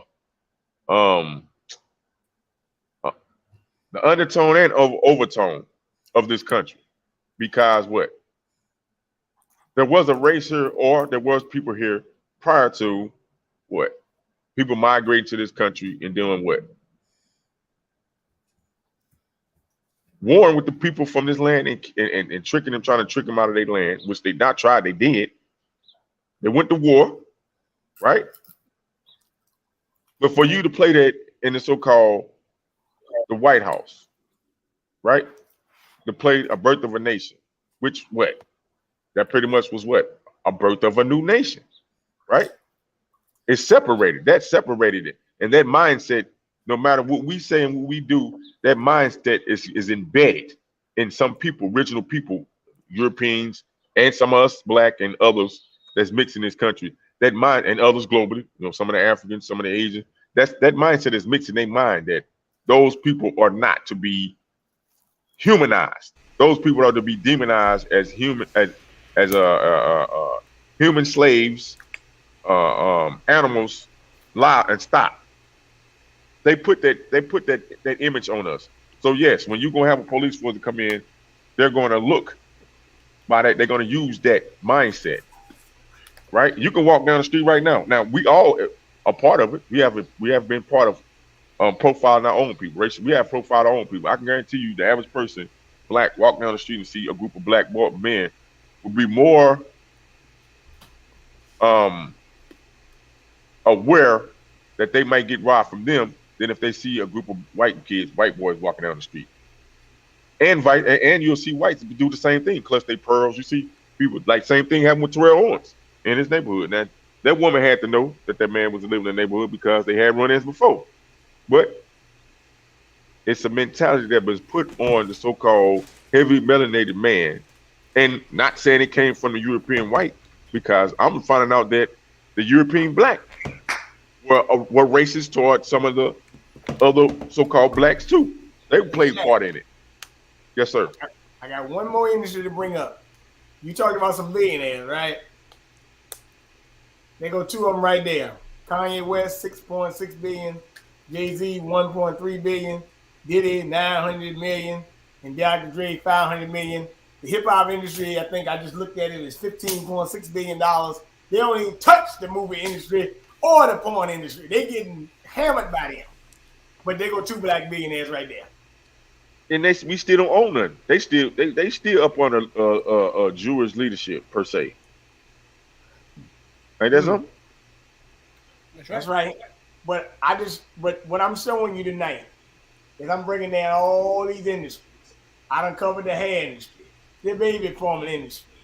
I done covered the pharmaceuticals. That was $1 trillion. I done covered the church. I done covered it all. I got it. Now, let me take one more industry to bring up, and then I'm going to let people call in. The call-in number is 571-450-0773. I know I've been talking for a while tonight. I'm talking more than you do. So guess what? I'm going to let somebody else, if they want to call and talk, because it's been an interesting topic. I think it's been pretty interesting. Don't you think, Bishop and Frank and Jack? Huh? It's pretty interesting, right? Oh, yeah. Very good. Very good topic. Let me bring up another little one other thing. Self-care and grooming products. I actually really covered it already with the hair, but let's just go all the way with it. Because hair was just one thing. Self-care and grooming thing. Go ahead, y'all can talk. I'm pulling it up. Yeah, man. That the Koreans. That's all I gotta say is Koreans. Nails, Vietnamese people, and then hair Right, care Koreans. right. You know what I'm saying? And two groups that don't like us. You know what I'm saying? I had a show last week about some certain things what Tiger did with these Mexicans and how they reacted. Whoa! Hold They on, don't. Shaq. Hold tight. I mean, hold on, Frank. Cause you're gonna love this. Check this out. Personal care in 2022 is 518.6 billion, right? In 2022, right? By 2030, they expect this profit to go to 937 billion. How do they know that? How do that? How do they How know they that? projecting that? Because they know us. Because they know us. That's why. That means more people be buying this stuff. That's what I'm saying. They know us. They know us. They know us. Only way you can do this is if people have a lack of consciousness and self-esteem. If I know you're going to buy that much, I'm going to set my mark for 2030. And I already told you what they're trying, how much more they're going to make in the next 8 years. So I already know. It is what it is. I'm just pointing out the facts of the situation. And most of that is trying to become more and more like the dominant group. Oh shit! I was talking when I was on mute. Go ahead, Shaq. Go ahead. Brazilian hair and all that kind of stuff. I ain't no Brazilian. But I will say this, Bishop Bernard and Frank, that there are other melanated, copper-colored black men that's having these same conversations on their platform. So we ain't the only ones. They are bringing up these same things. They are bringing up the times back in the 60s and 70s and stuff when the men and women, well, definitely when the Afro was there. And they brought up all, like I said, the Pam Greers and all the beautiful women and stuff when they had the Afros out there. I wish we can go back to that stage where we let our Afros out, let our natural hair out, do our natural hair, men and women, and bring our natural beauty back. We will kill the hair care and, like you said, the death care industry. We would kill it. We would definitely kill that market. And I think Civil War would. All right, Shaq. Hold on, somebody You ready for another one bigger than that? I should have sent him the link. God, he would have been good to come on the show. Man, I just met this new guy from Dr. McCable's show, and he was pretty good. Man, matter of fact, Bishop, he out of North Philly. His name is Warren Crab. You ever heard of him? Yeah, right. Yeah, we were on there on Sunday. Let me bring up something, Shaq, that you just said about hair and YouTube Doc and all that. Mm-hmm. Amid the COVID-19 crisis, the global market for skin lightening is estimated at $8.8 billion in the year 2022. It is projected to be a revised size of US $11.8 billion by 2026, growing by a rate of 6.6 over an hour period. This is skin lightening cream. This is an $8.8 billion business. Didn't you just tell me a couple minutes ago your nose was too short and you was too black? That's why. Because you bought all these skin lighteners. $8.8 billion. And by 2026, in 4 years, depending on 3.5, it'll grow $3 billion more. So there you go, what you're talking about, Shaq. Yeah, because look at social media. And what I was saying is, if our people go back to doing their natural hair at home and just, like you say, blowing out the afros, I think that's sex to me, right? Because you're showing that you're not scared to show your natural beauty. You're not scared to show your natural beauty. A lot of people have, like you said, over the years have been transformed and conditioned into not to believe that you are beautiful the way you was made, the way you wake up. Take care of your skin, take care of your hair, and pretty much the hair care in the beauty industry we don't monetize. Now you do have businesses, so-called black-owned businesses. They got one here in Dallas, Texas area. It's a black couple. They got their own beauty, skincare line. She got her own skincare line. So there are some out there, but they're far and in between. far in between, and we're not even participating with them. No, We don't spend our money with them because we've been conditioned. Hey, Bishop, to go to the other man. That's Instead of it. going to the brother man, we go to the other man. The other man. That's right. Hey, We go to the other man. But check this out, Shaq. I told you I was in the park yesterday, so all the guys with tattoos except me and my nephew. Mm-hmm. Tattoo industry, $3 billion. You made a good point to me earlier when we were talking. Sometimes they put a tattoo over the stretch mark. They put it on the butt of it. You put a tattoo on your face, or you put it on behind your ear, or you put it, arm. You got biblical verses, whatever the case. It's a $3 billion industry. So the business is growing. The United States leads in tattoo shop numbers. Isn't that interesting? The United States leading in tattoo shop numbers. Isn't that interesting? Am I looking for a biker? Mm-hmm. I'm asking you. I mean, this is piercings. What is all this?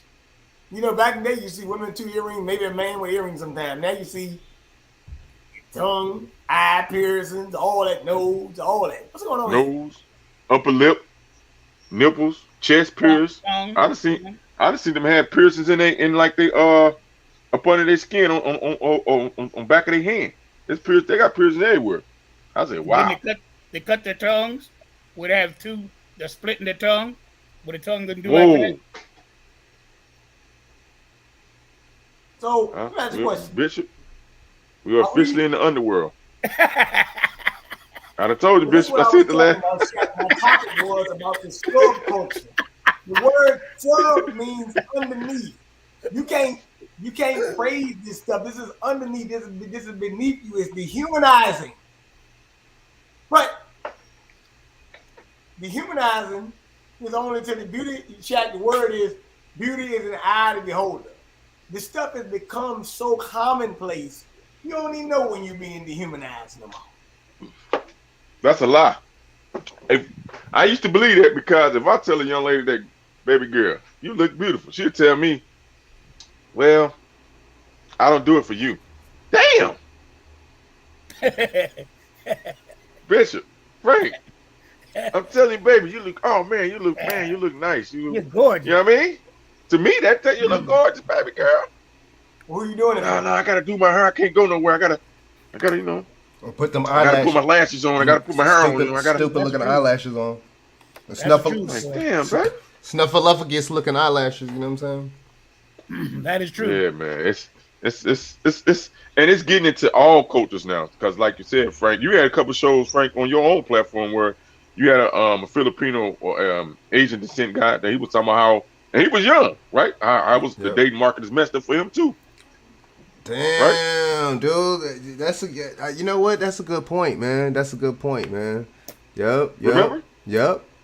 And it's just like, it's our women a lot. A lot of our women are kind of like messed up in more ways than one than certain other groups.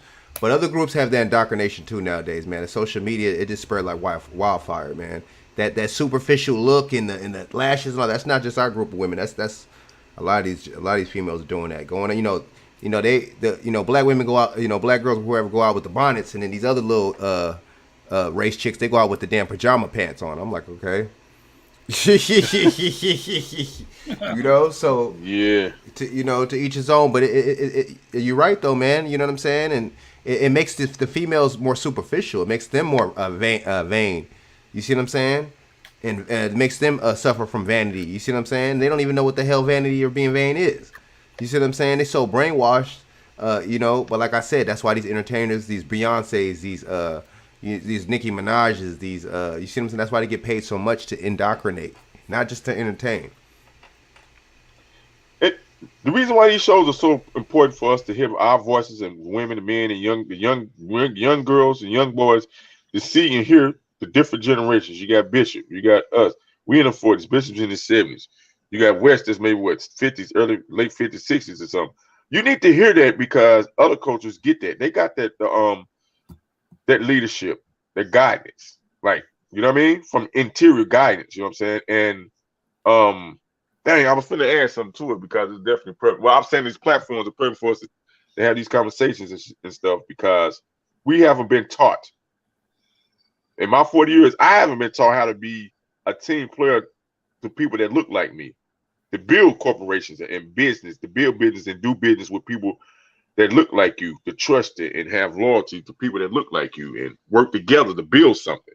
Yeah, we individually and individual families can so-called pick ourselves up by our bootstraps.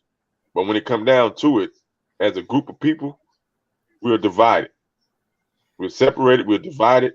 And when it come down to something major, we all got our own ideologies and we don't have nothing major that we can stand on as a group and call ourselves a group, to be honest. But we do need to teach these things. All right. People, I told you, hey man, you got any problem when I say it tonight, call my phone and we talk about it. I'm talking about the people in the chat. I know there's other people watching that might not like what I'm saying, but it is what it is. You know, you got to get it done. Don't worry about it. If I say anything that goddamn got you mad, you call me, we talk about it. Don't worry about it. It might help you. All right? Okay. There's another industry that may be a little bit more important to me, but I don't understand it. But this, the weight loss industry, net worth is even $3.8 billion. And people taking weight loss pills, you know, whatever, right? Scam. Why not just stop eating so much? I mean, just being honest, man. Stop eating so much. Stop eating extra carbs. Stop eating extra sugar. You know, I told you I got stung by a yellow jacket last week, right? Yellow jacket don't make honey.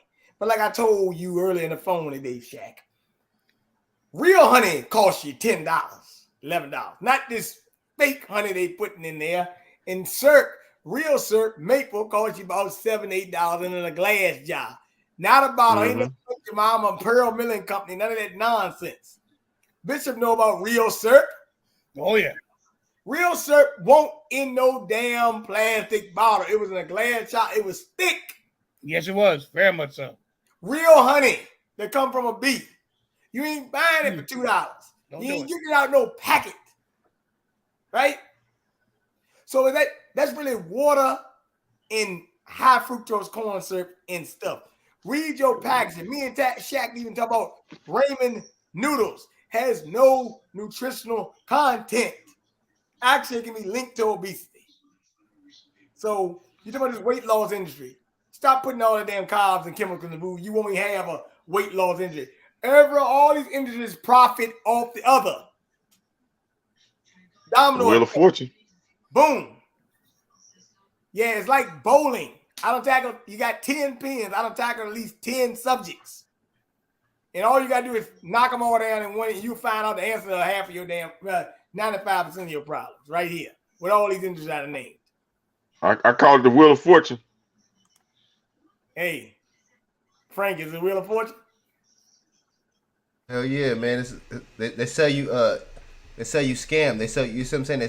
They go in and put on your emotions, on your desires, and you know, that's all that is. They know that a lot of weight loss stuff. I mean, obviously, I'm not everybody, but certain people that are overweight probably have a self-esteem issue, just like us as black people. Period. We got self-esteem issues. Period. Just by being us. That's why we don't speak.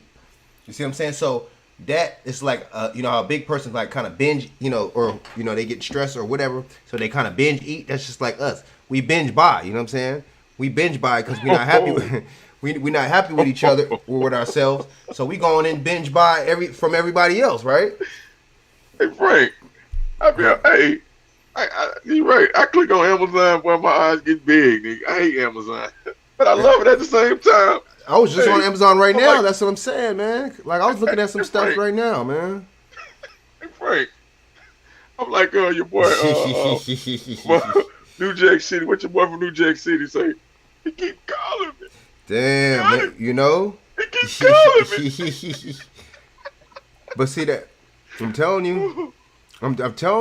I mean that. So that's another thing with So it works in both ways, man. You know what I'm saying? And just selling stuff to people. That's why the women's beauty industry is one of the biggest booming industries ever. That's why they're selling insecurities to these women, because they know that these women are already insecure anyway. Even the good dime pieces or whatever you want to call it, most of them are insecure too. Women, Frank. I'll just say consumerism is heavily. Say it again. No, I'm not saying it's just about. I'm not saying it's just about women. I'm just saying that's why the beauty industry is one of the most. You're right. No, you're right. No, you on track. No, You on he on track. track. I'm going to it. I'm going to He on it track. now. No, consumer. The No. highest consumers are females. These corporations have a whole model. They know how to sell. That's why they keep promoting single motherhood in this country. Guess why? I'm getting to it. Hold on, These brother. industries, they promote that. Let me get this. It's a whole model. They got a documentary on it. It's a whole model. Even smoking cigarettes. Shaq, hold on, brother. I'm getting all that. I'm trying to color this all in one big nutshell. Just everything y'all just said. Y'all led me into my next topic. This ain't even about the industry, but it's about why are women 50% stress higher than men, work related.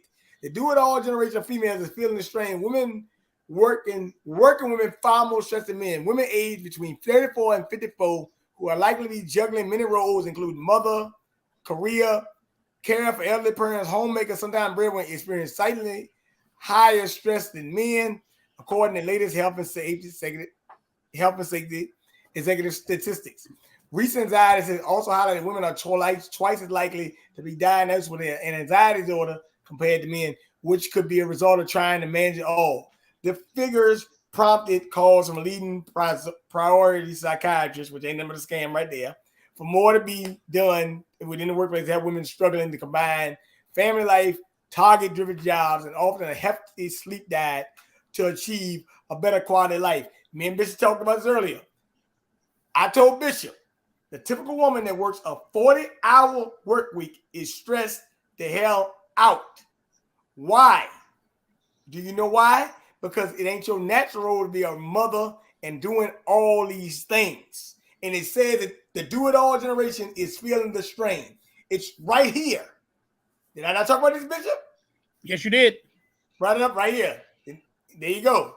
So there you go right there. And likely to be diagnosed with an anxiety disorder because you're trying to do too much that you won't naturally design to do. Did I say you can't do it? No. But naturally, you're not designed to do that. You don't like you call me.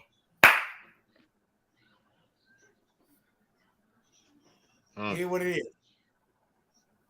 That makes a lot of sense, man. You know, and that just goes to show that that's not, you know, they weren't naturally doing that, man. You know what I'm saying? But the European little establishment we got going on that been brainwashing us about everything, damn near everything you could think of, especially our people.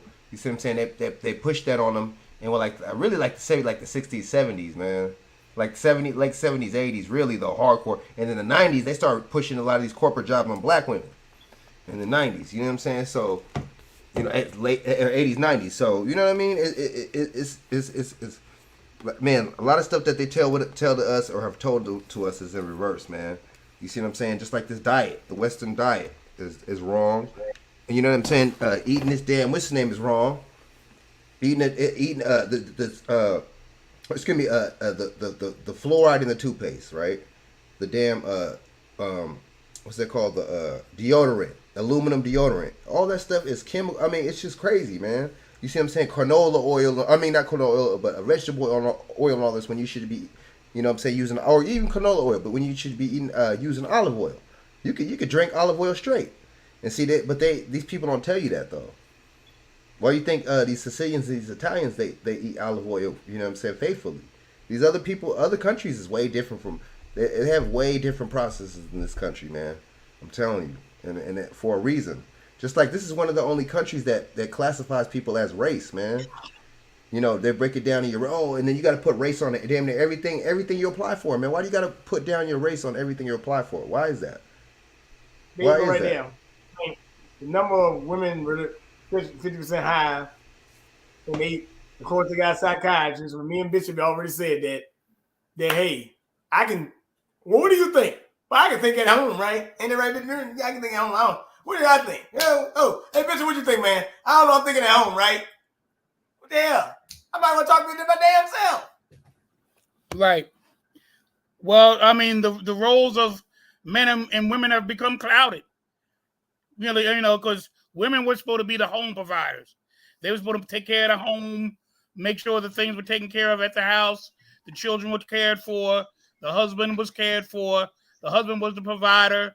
he went out there to protect and provide for his family. That was the role of the male. And that has been the tradition for many, many years until recent decades. Now, they're talking about thousands of years, not talking about a couple of years. I mean, this is thousands of years all of a sudden changing in the last, I would say, 30 to 40 years, changing to another time. Even my mother, though she had to work, or she was a single parent, she did not have a career. She made sure that her main task was to raise her two, well, at that time, two boys. Eventually, a girl was included. But her two boys, that was her primary job, and that's what she really did. And she would work from time to time, certainly. She had to. But it was not her career. She never looked at it as a career. She never looked at it as she was the wherewithal. She did what she had to do. Don't jet just yet, brother. Don't jet just yet, Pioneer. My fault. He said he about to jet in a minute because he brought up something about the men, Bishop. And I want you to go back to that role of men and women. You're the oldest one on here, so I'm going to let you go to the role of men and women, okay? Okay. Over the past 50 years, male labor force participation rate in the United States has fallen over 10% points from 80% to 69% in 2020. During the COVID-19 pandemic, the male labor force participation rate has even fell further. Over the same half century, the share of undergraduate college enrollment has fallen as well. Men have fallen 58% to 44%. What are the factors behind the declines? Why do these numbers look greater in the fifth district, and what might that participation hold? That go to show you, like you said, that women are stressing the male workforce, but men dropping out of their workforce. So, here you go. So, you're right, Pioneer, in one sense. The man didn't want to take fair care of his family in some ways, and he doesn't want to do the role of being a father in a household. But hey, if you're dropping out of the workforce, and at a young age, younger black males are not working, these were the problems you will have right there. And I just brought it to you. Well, I know when I was growing up, my grandmother, my mother's mother, she was a homebody. She was a housekeeper. She provided for the home, not just for her children, but for her grandchildren and even great-grandchildren. My child, that was a great-grandchild.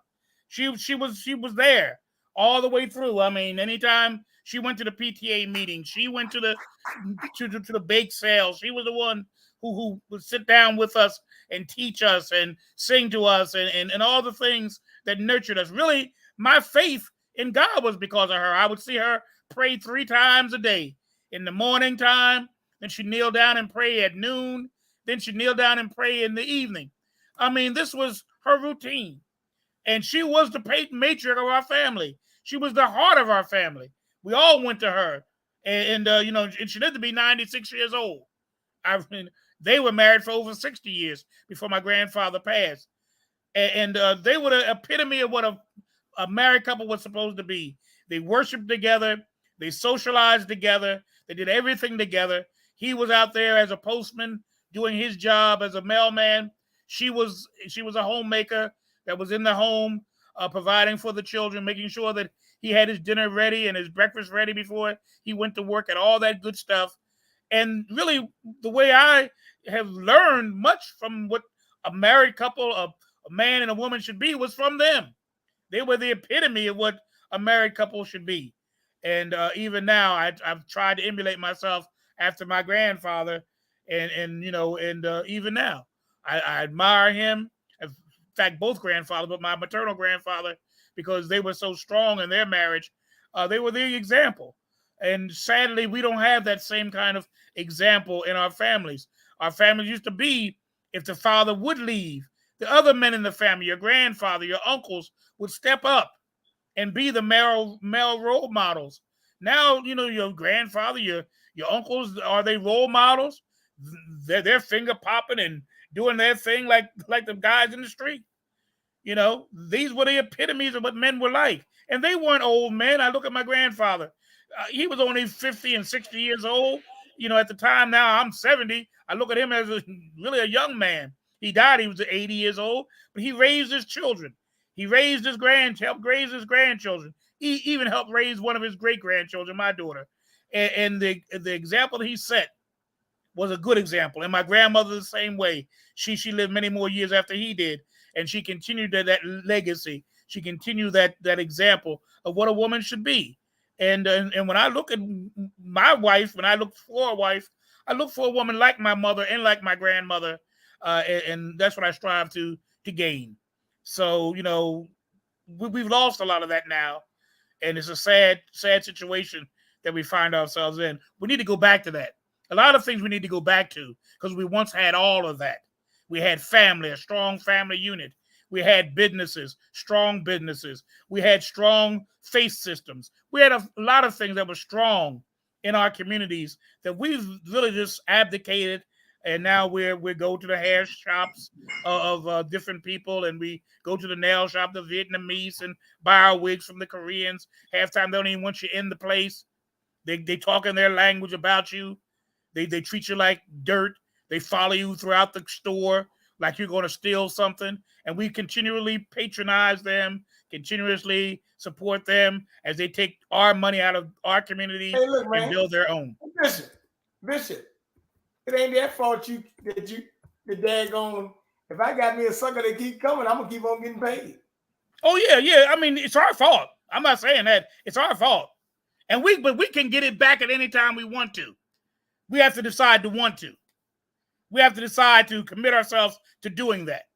Bishop, the nail industry is $6.5 billion. Wow. Just point that out. Wow. Just point that out. $6.5 billion. Yeah, hair and nails, baby, costs a lot of money. But yeah. Hey, hold on. Has there ever been any research on what those chemicals does? Because you got to realize the skin is what? The biggest organ on our body. So guess what?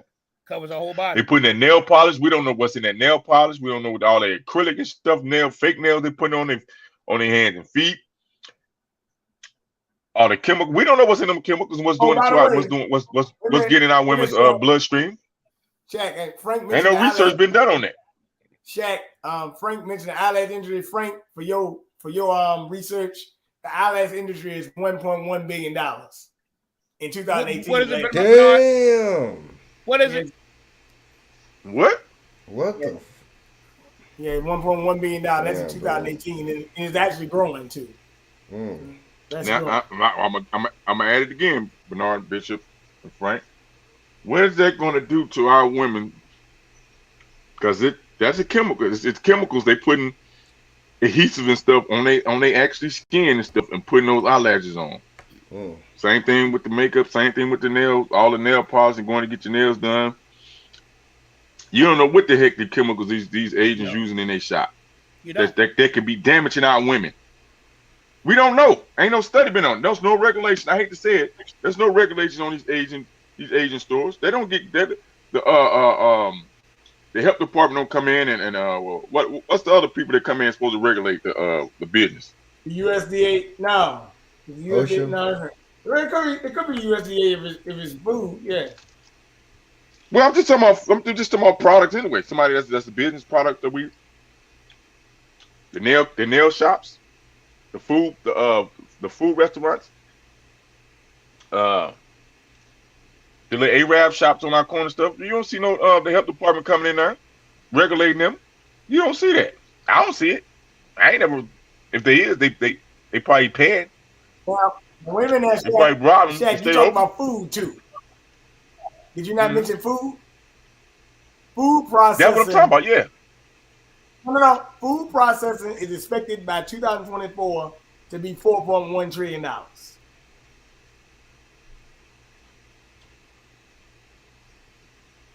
It's right there. I put it up right there for you.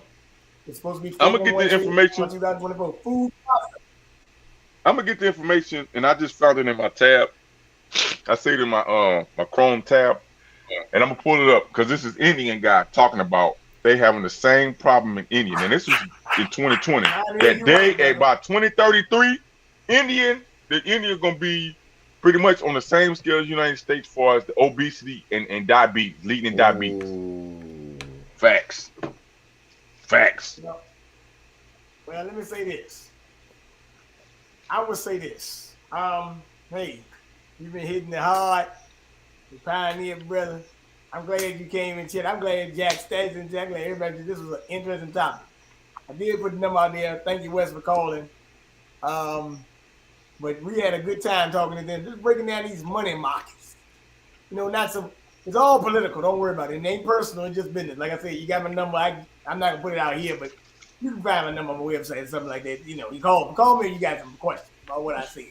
But hey, you're right, Monel. The truth hurts, brother, and it is what it is. You got to break down these markets one by one because you don't. We can't keep allowing this subculture to exist. Yeah, and Bernard, like you said, some people say, "Oh, well, y'all complaining." No. We're assessing, like you just said, we're assessing the situation that's going on in society because these big Fortune 500 companies and industries, they do the same thing. They have their annual when they sit down and assess and think tanks and see how they're going to what continue to what produce and provide what no their products to the people. Continue to blood suck. Yeah, so they have their meetings and to sit down and say, okay, well, this demographic, okay, we need to this demographic, like you just said, you just broke it down. This demographic, blah blah blah. They participate on this level. They buy a lot of this. They buy a lot of this. Okay, we're gonna divide this up. This is gonna be our annual whatever. By this time in the next 10 years, we're gonna be at this bottom line or whatever. Right, so they know even with the holiday season. Next market, Halloween coming up, brother. Get ready to put costumes and all that, all that stuff. Witches floating on the broom. And wait a minute, Bishop. I gotta ask you a question, man. It's a question I got to ask the bishop. You say you're scared of the devil, but one of the most commonly wear costumes during Halloween is a devil. True. That's true. Oh, yeah. Goblins, devils, demons. Oh, you love him? Oh, yeah. You're scared of witches, right? But you got a broom. And you dress like a hag.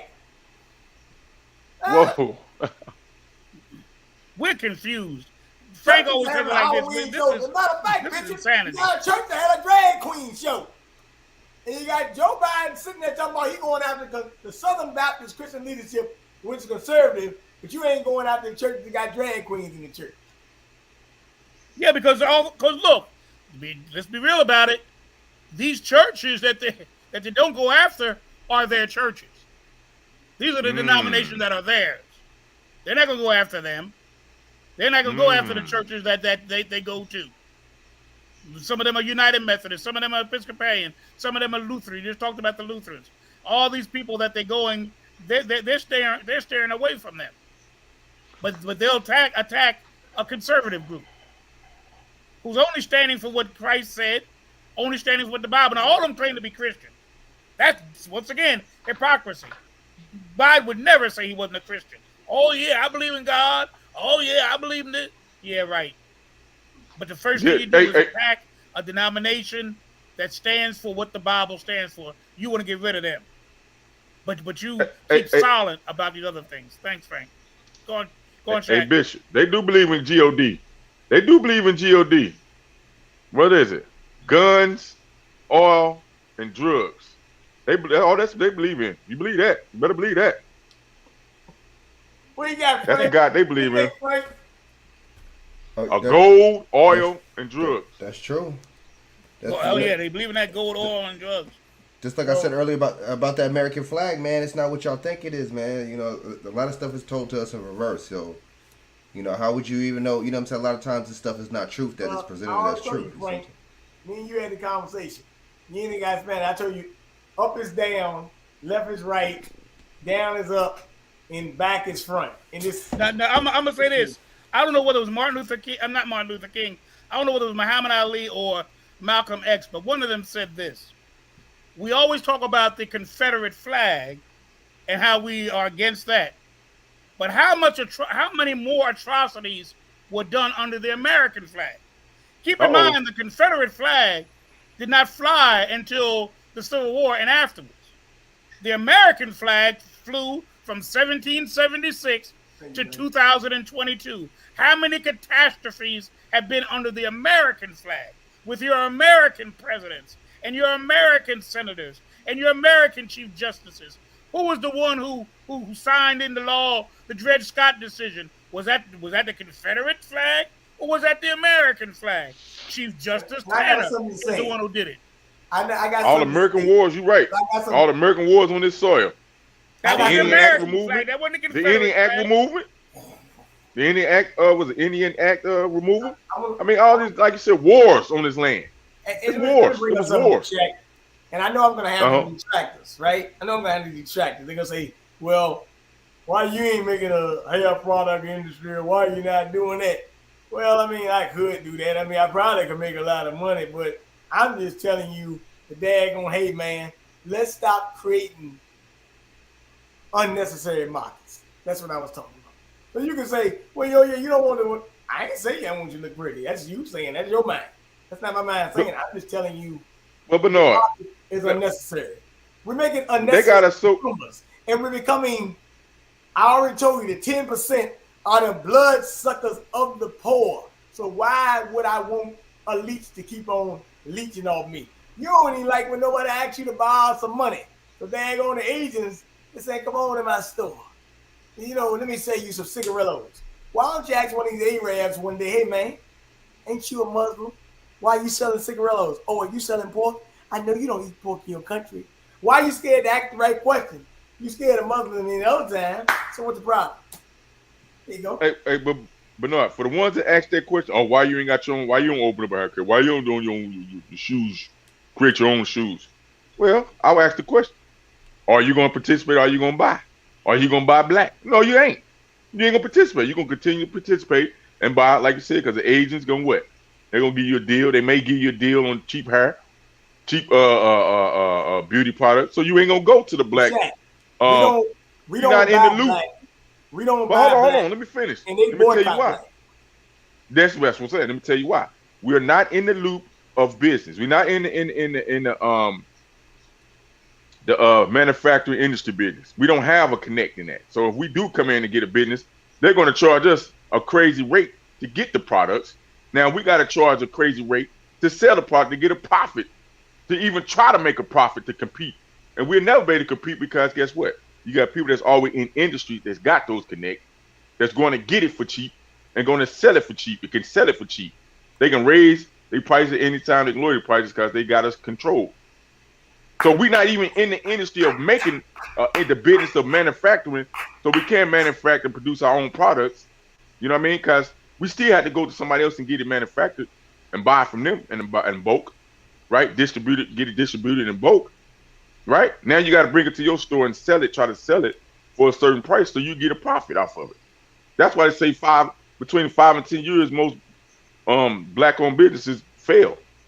They know I fail. It's going to be a deliberate sabotage because we're not included. They have, like you said, Bernard, they have been boycotted us. We have been boycotted on industry and corporation on a corporation level. Why you want the $30? Why you want the $40,000 Cadillac, but you living at home with mama? Why you want the $40,000 Cadillac, but you can't afford it? You struggling to pay the note on it, right? What's the problem? Why you want the Mercedes Benz?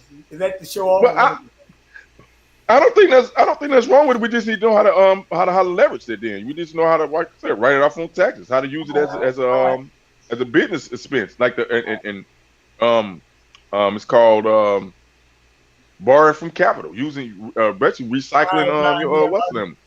But look, I'm gonna say something. I like everything y'all said. Frank, you was hitting it hard. Chaq, you was hitting it hard. Bishop, always a pleasure. I'd like to bring you in the 35-year-old to the 70. So they probably got Judge Brown here. You know, daggone Judge Brown being over 3-4 hours talking about this. He would have daggone probably. Right? And it could have brought some other people in here. But nevertheless, it's all good. I said send Luke to Felicia Lockhart. She's probably out there doing well. She's doing her thing. Didn't see. But it is all good. But everybody, let's do what they call shout out your contact information, name, whatever. I'm pretty sure somebody might ask a question. Thank you, Wes, for calling in, by the way. Thank you for having us, Bernard. Thank you for having us. Oh yeah, good looking out, man. Good show, Yeah, y'all. salute. Great show.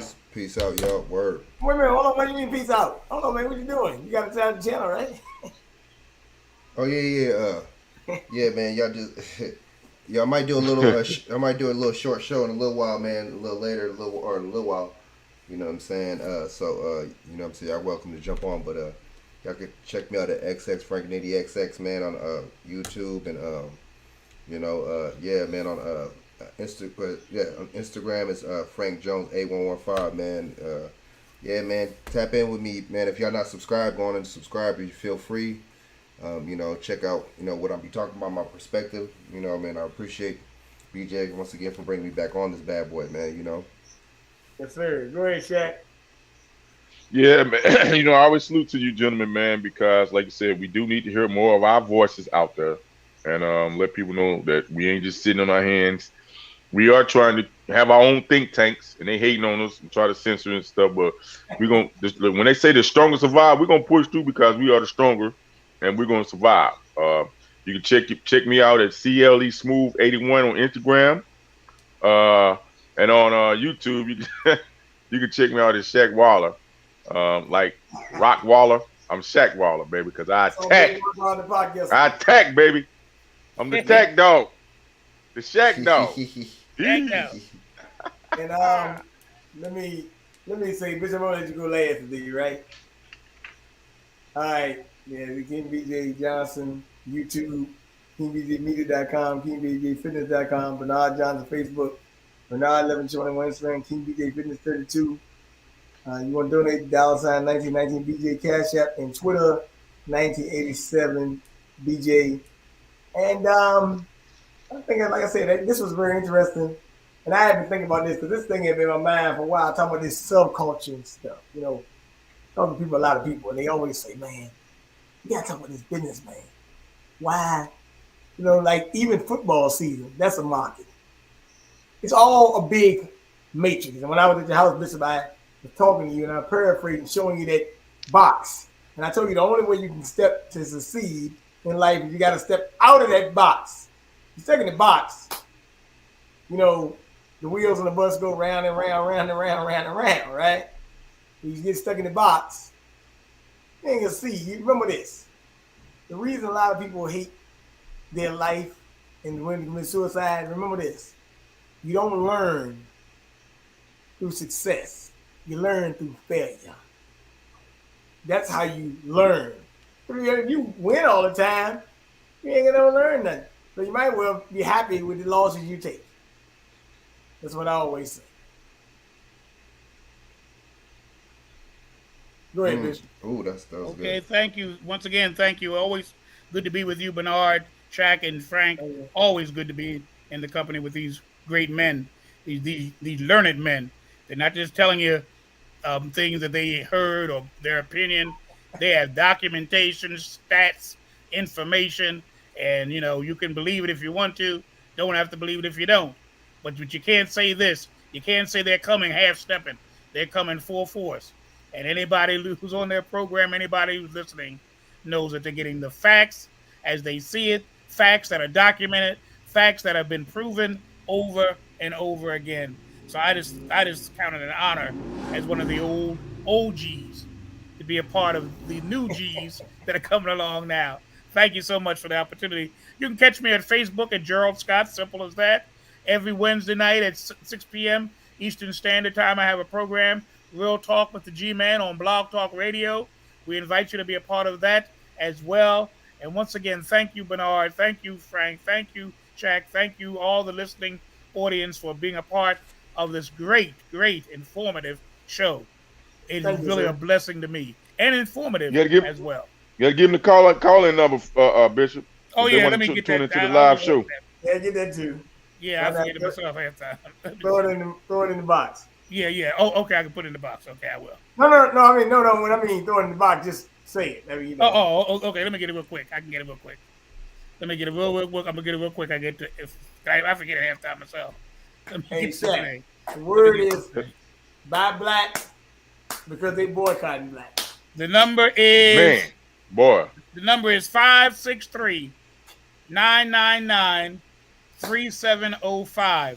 That's Real Talk with the G-Man. Call in number 563-999-3705. Wednesday night, 6 p.m. Eastern Standard Time on Blog Talk Radio. Thank you. And let me say one more thing before we go. Just like I said, it was very informative. Could have been a head scratch for some people. Usually I'm talking about current events, but today I just wanted to say, hey, let me just bring up everything current events of how you spend, because how you spend basically shows how you are and how they think of you. And hey, by the way, I'm looking at it, they got indoctrinated society because they're telling you their statistics of what they think is going to happen in the next 10 years, 8 years, 4 years. So if I got you socially conditioned, I already know how you're going to spend. That's all I got to tell you. If I know how you're going to spend now, I know how you spend it. I told you. I was doing an experiment the other day. I just want to bring this up. I just want to bring this up to you. I asked a question. Talk to a guy at 90. I don't see that many overweight 90 years, 80, 60. You know, people saying, dang, Wayne, why you get up at 5:30, 6 o'clock in the morning to go walking on exercise? I get up when the crows and the rooster get up. When the birds tweet. When they tweet, I get up. I like nature. Right? You know, if I speak to 7 o'clock, sometimes I feel bad. And that's when I go to sleep at 2 or 3 o'clock in the morning doing this or doing something else. I still get up at 5 or 6 o'clock because I want to be up when the roads, I like to be up when nature running around, right? All right, let me put it like that. But the main point of the deal is, here it goes. You got to know that they getting paid, we getting played, and when you do not have the consciousness to even think about what's going on, you're almost like a walking, talking robot. And it really takes you, I didn't bring up a lot of political conversation here, but it is political because they know what you're going to do. That's why they pay subsidiaries to politicians to do this. You don't think they know how many loan sharks you got? I didn't even get to the part. I'm going to bring this up on one of the other shows. Next, it's going to be these credit bureaus that are sucking you dry off credit. I'm going to bring that up next time, too. Because they some loan sharks, too. And they some low-down scoundrels, too. I just didn't really get to them because I forgot about them. But I'll get to them next time because we're going to have another one of these ones and bring up these credit bureaus, these student loan bars, and all these guys, and tie them into the pot, too. Because I could have gone on and on with this. But nevertheless, Go ahead. I'm gonna say it again. Joe Biden, you want to get in you wanted to be in the top, you wanted to be at the front of the line, the head in charge. You on the clock, Playboy. You on the clock, Playboy. Y'all gotta come up with some better results for the American citizens. We've been paying taxes. We got years of ancestors been paying taxes. Y'all gonna have to come up with some better results for us Americans, tangible results. Y'all on the clock. Yeah. You were born in the 60s, Bishop, right? I was born in the 50s. 50s, my fault. 1951. 1951. And everything I showed you in these money, the way the money going, right? Now it's supposed to increase and all that, right? Hey, man. Yes, hey, look, you thought you got to the front of the bus, but guess what? You still at the back. Hey, I'm just telling you, you're still at the back. Yep. So, with that being said, y'all take y'all time, because I'm trying to get to the front of the bus and go walking, storming through that door. So, but y'all take y'all time. Y'all have a good night. All right, peace. Yes, sir.